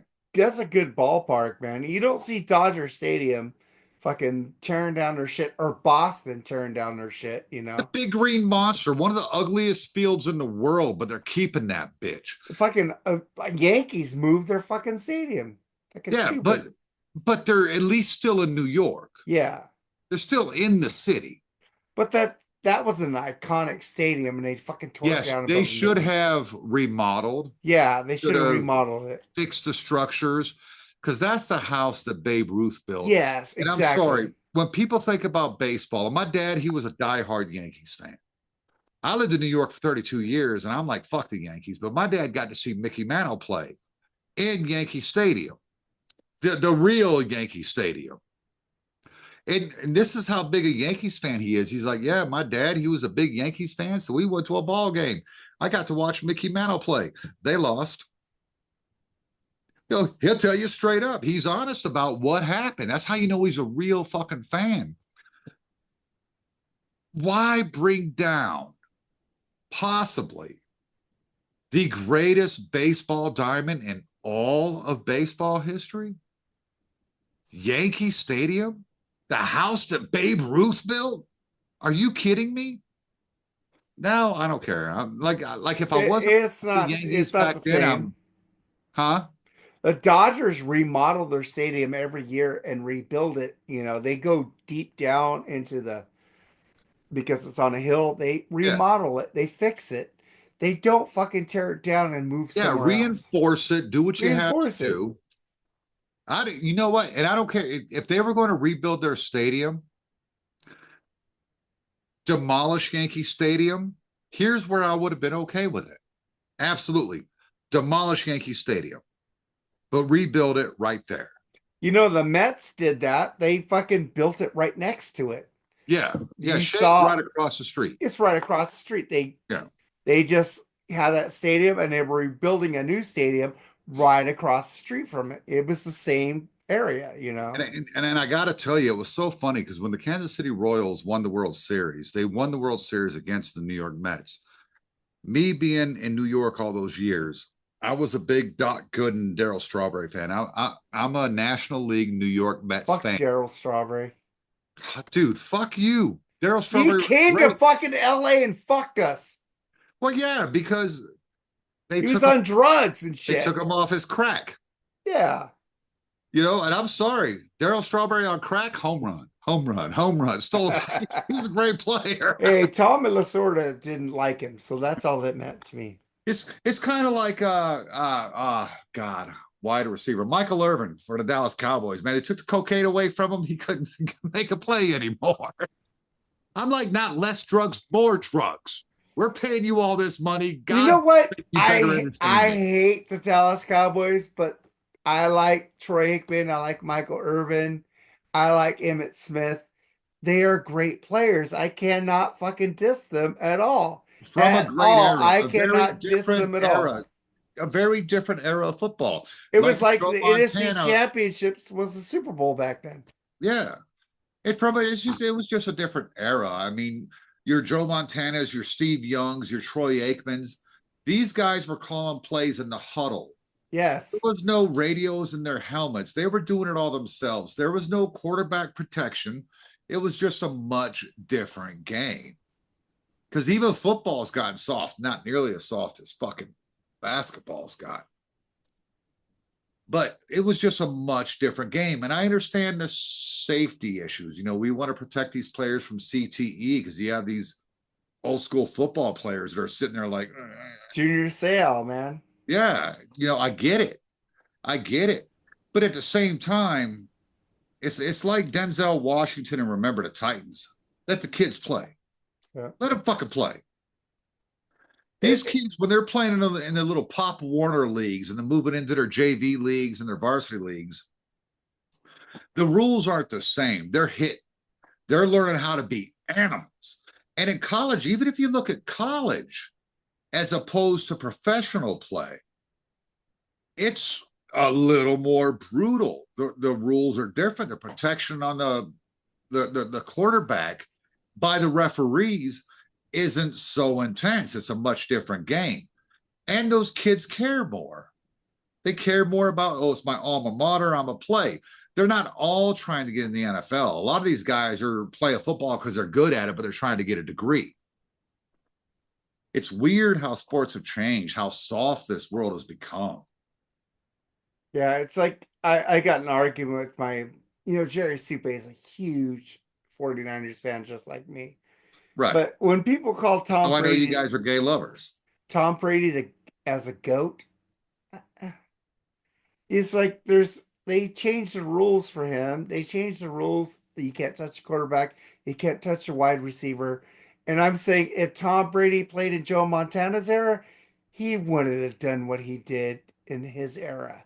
Seriously, I think Joe Montana or Dan Marino would have fucking kicked ass with the Here's my rules. question for you. Because how many championships did Brady have before they started changing those rules? I don't think he had any, right?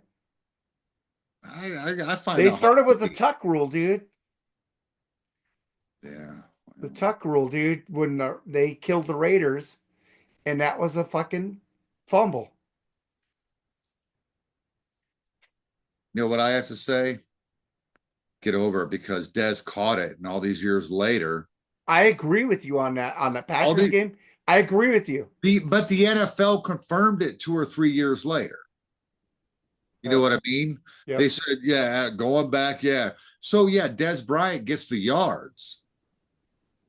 Dallas gets the loss and doesn't get to go to the Super Bowl that year. Politics, man. Politics and sports irritates me.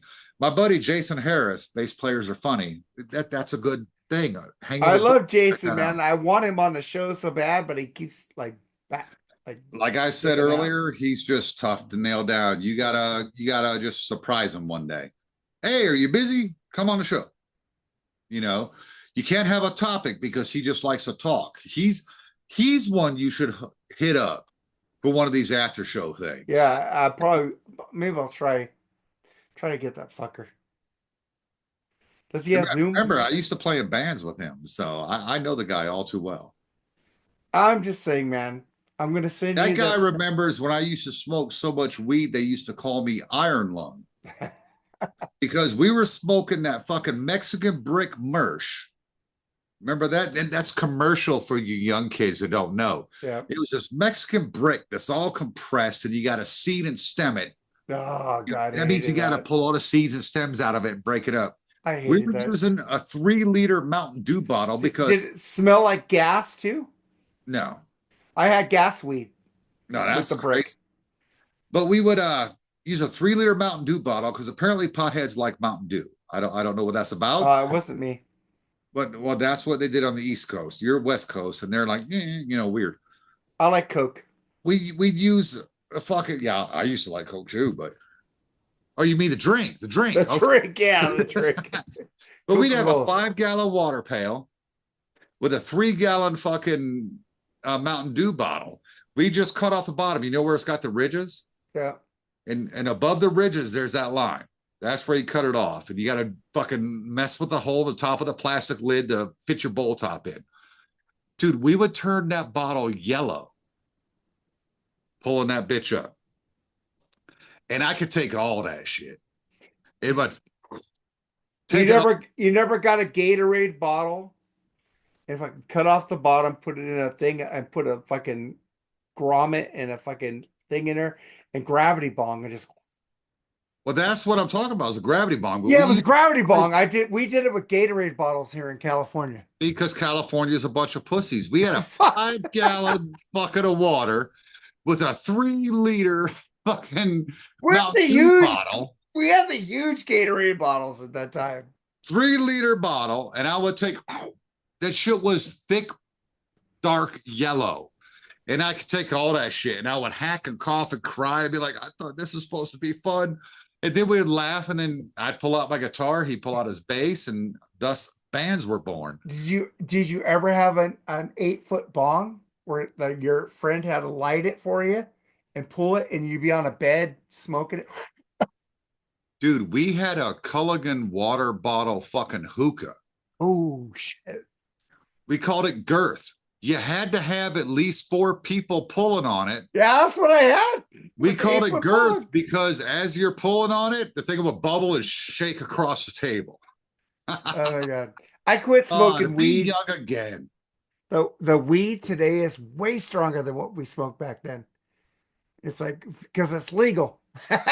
It's like back then we got what we got, you know. See, hydro came to New York in the late 90s.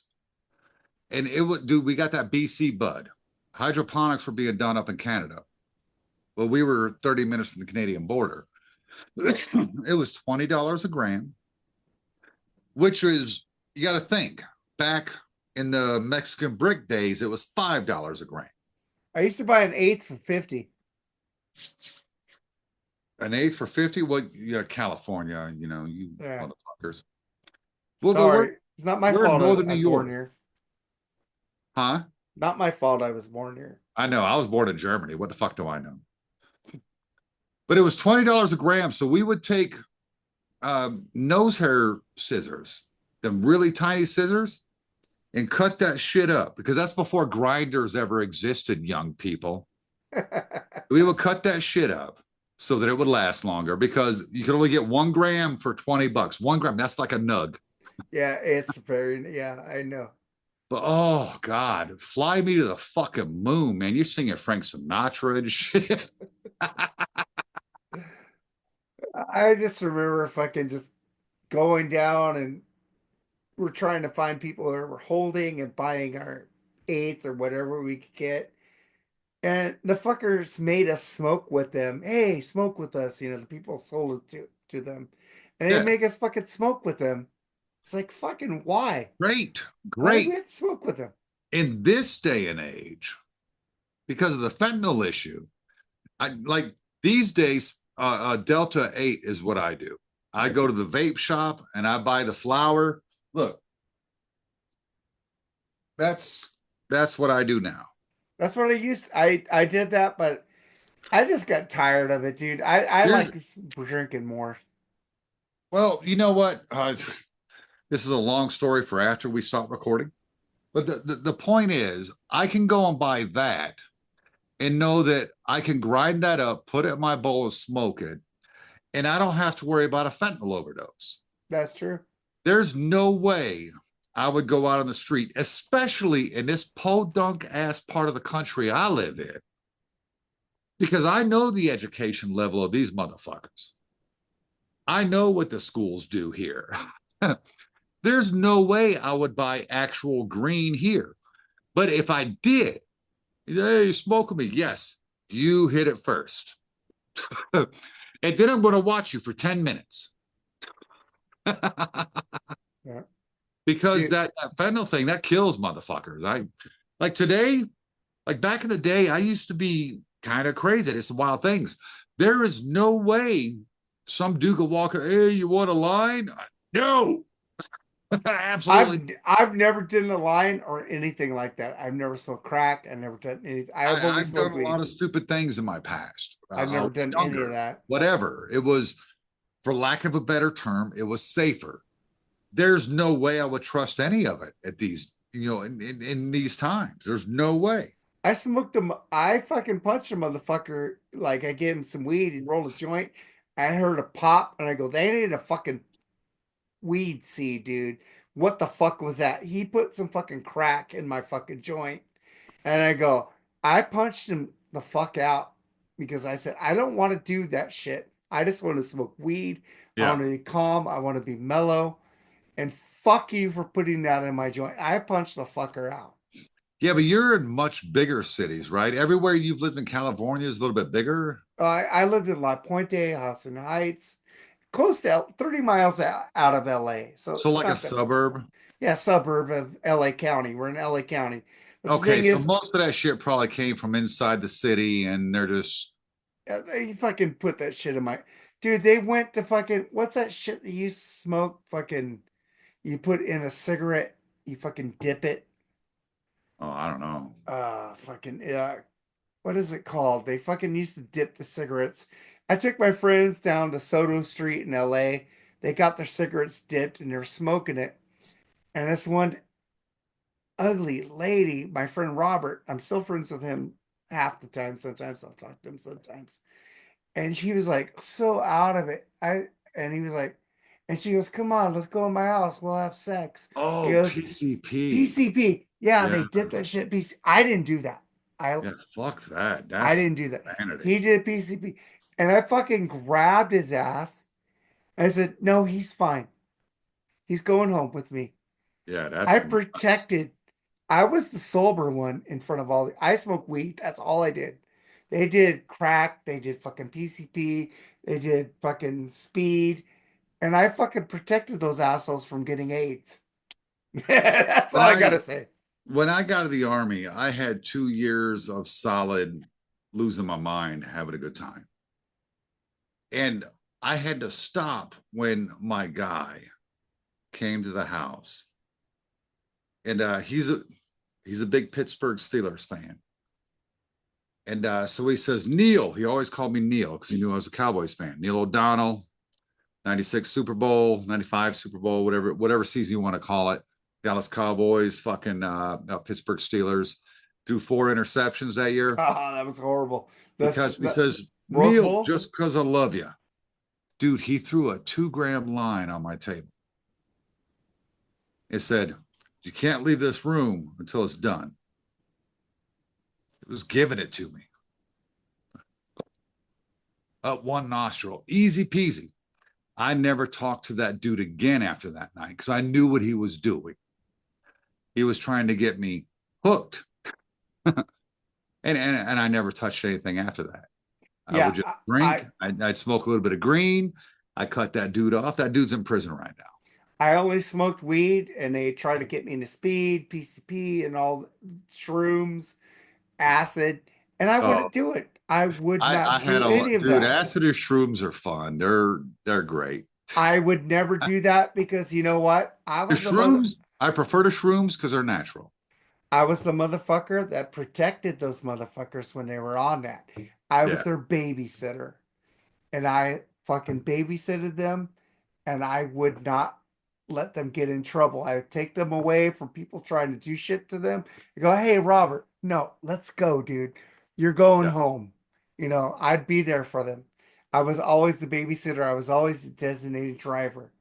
I did not let my friends do that's shit that would good. get them in That's good. trouble. I wish you'd have been in New York. I would never, I would always protect those motherfuckers. I'm the same way today. I will protect people if they're doing Oh, stupid shit. I will today. Back then, we're talking late '90s when I got out of the army. I had a very different idea because I was ETSing out of the army. My dad and I were not on good terms at the time. I was just angry at the world. at the world. And I was like, well, fuck it, I'll do this. That's literally what my decision process was. I don't know what I'm going to do with my life. So I'm going to do this. First time I smoked weed, I laughed for 3 hours. And I had never been more mad at my fucking dad than I was in that 3 hours when I'm laughing hysterically at nothing. Because I was like, dude, you told me I would die if I smoked weed. My mom said I would go crazy if I smoked weed. That didn't Yeah, happen. because she But was watching all the propaganda films, just like my dad was. You know, my the first time I smoked weed because my friends hotboxed me into fucking like one of those Volkswagen buses. They yeah. hotboxed me. I couldn't get out at In-N-Out Burger. I fucking said, "Oh, this is cool. I got weed." And then my friend Scott Travato at In-N-Out goes, "You smoke weed without me? I've been trying to get you to smoke weed for years, bitch. You're gonna take your first bong rip." So I was in his room taking a fucking bong rip. We're watching ESPN, and I'm sitting there, and then all of a sudden he's snapping his fingers in front of my face. He goes, "Mark, are you okay?" I go, "What? You've been zoning out for 3 hours." And I I go, just remember, dude, everything was funny. I would "Yeah, fucking listen to Pink Floyd, and it's like I understood. I understood Pink Floyd before I got stoned, though. That's the difference. I grew up on the wall. The I grew wall. up on Dark Side of the Moon. I don't remember if my dad had Dark Side or not. But the thing is, when I I smoked remember he weed, I heard played. the Whoa, voices. I heard the voices in Dark Side after I smoked weed. nice. I didn't hear the voices before that. The thing is, much like Dimebag Daryl, you know, there are certain substances that will intensify what you're listening to. Um, I remember tripping on acid and power bombing a cat listening to King Diamond. I didn't hurt the cat, thank God, but I was just so. The cat was fine. It was my cat. It lived for another fucking 8 years without any deformities. But smoking weed and listening to like Floyd or the Dead, that makes sense. Or getting drunk and listening to Pantera or Metallica, Yeah, Megadeth. Dude, exactly. there are certain substances that will intensify what you're listening to.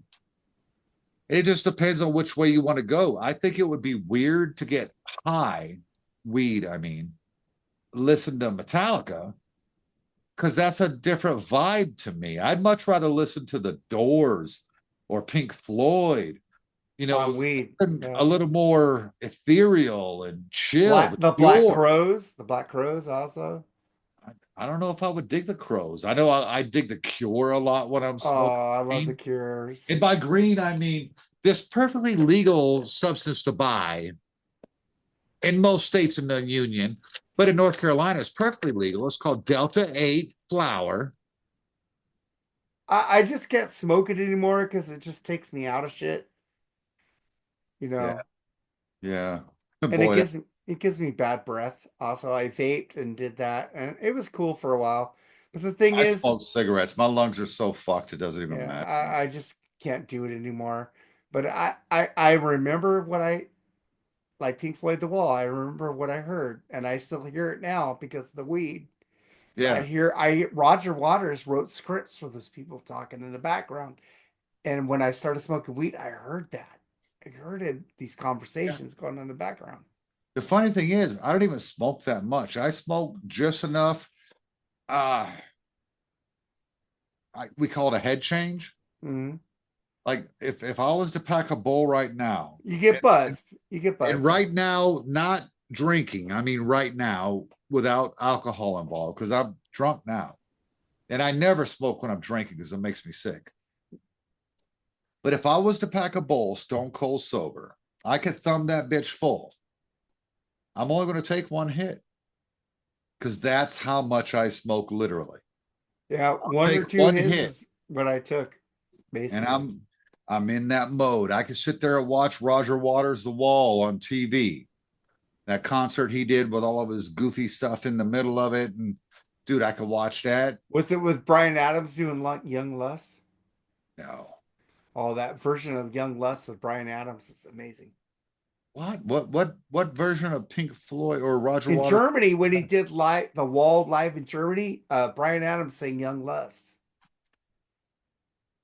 I have it on Voodoo. I don't know which one I have. Damn it, Mark. Now I'll be looking. Brian Adams sings a great version of Young Lust. I love Brian Adams, so fuck Oh, that. me The too. Yeah. ringtone, my ringtone when my woman calls me is heaven. Yeah. So, Mine is "Oh Yeah" by Chickenfoot. oh lordy. Oh yeah, come on, baby, give me what you want. I love that song, man. Mark, thank you so much for having me on. I appreciate it. I'm not just going to duck out like Mooger, that fucking pussy. Thank you so much for having me on your after show 2 days after your show. I appreciate Well, that. we had one yesterday too, man. I get bored. I need to do something.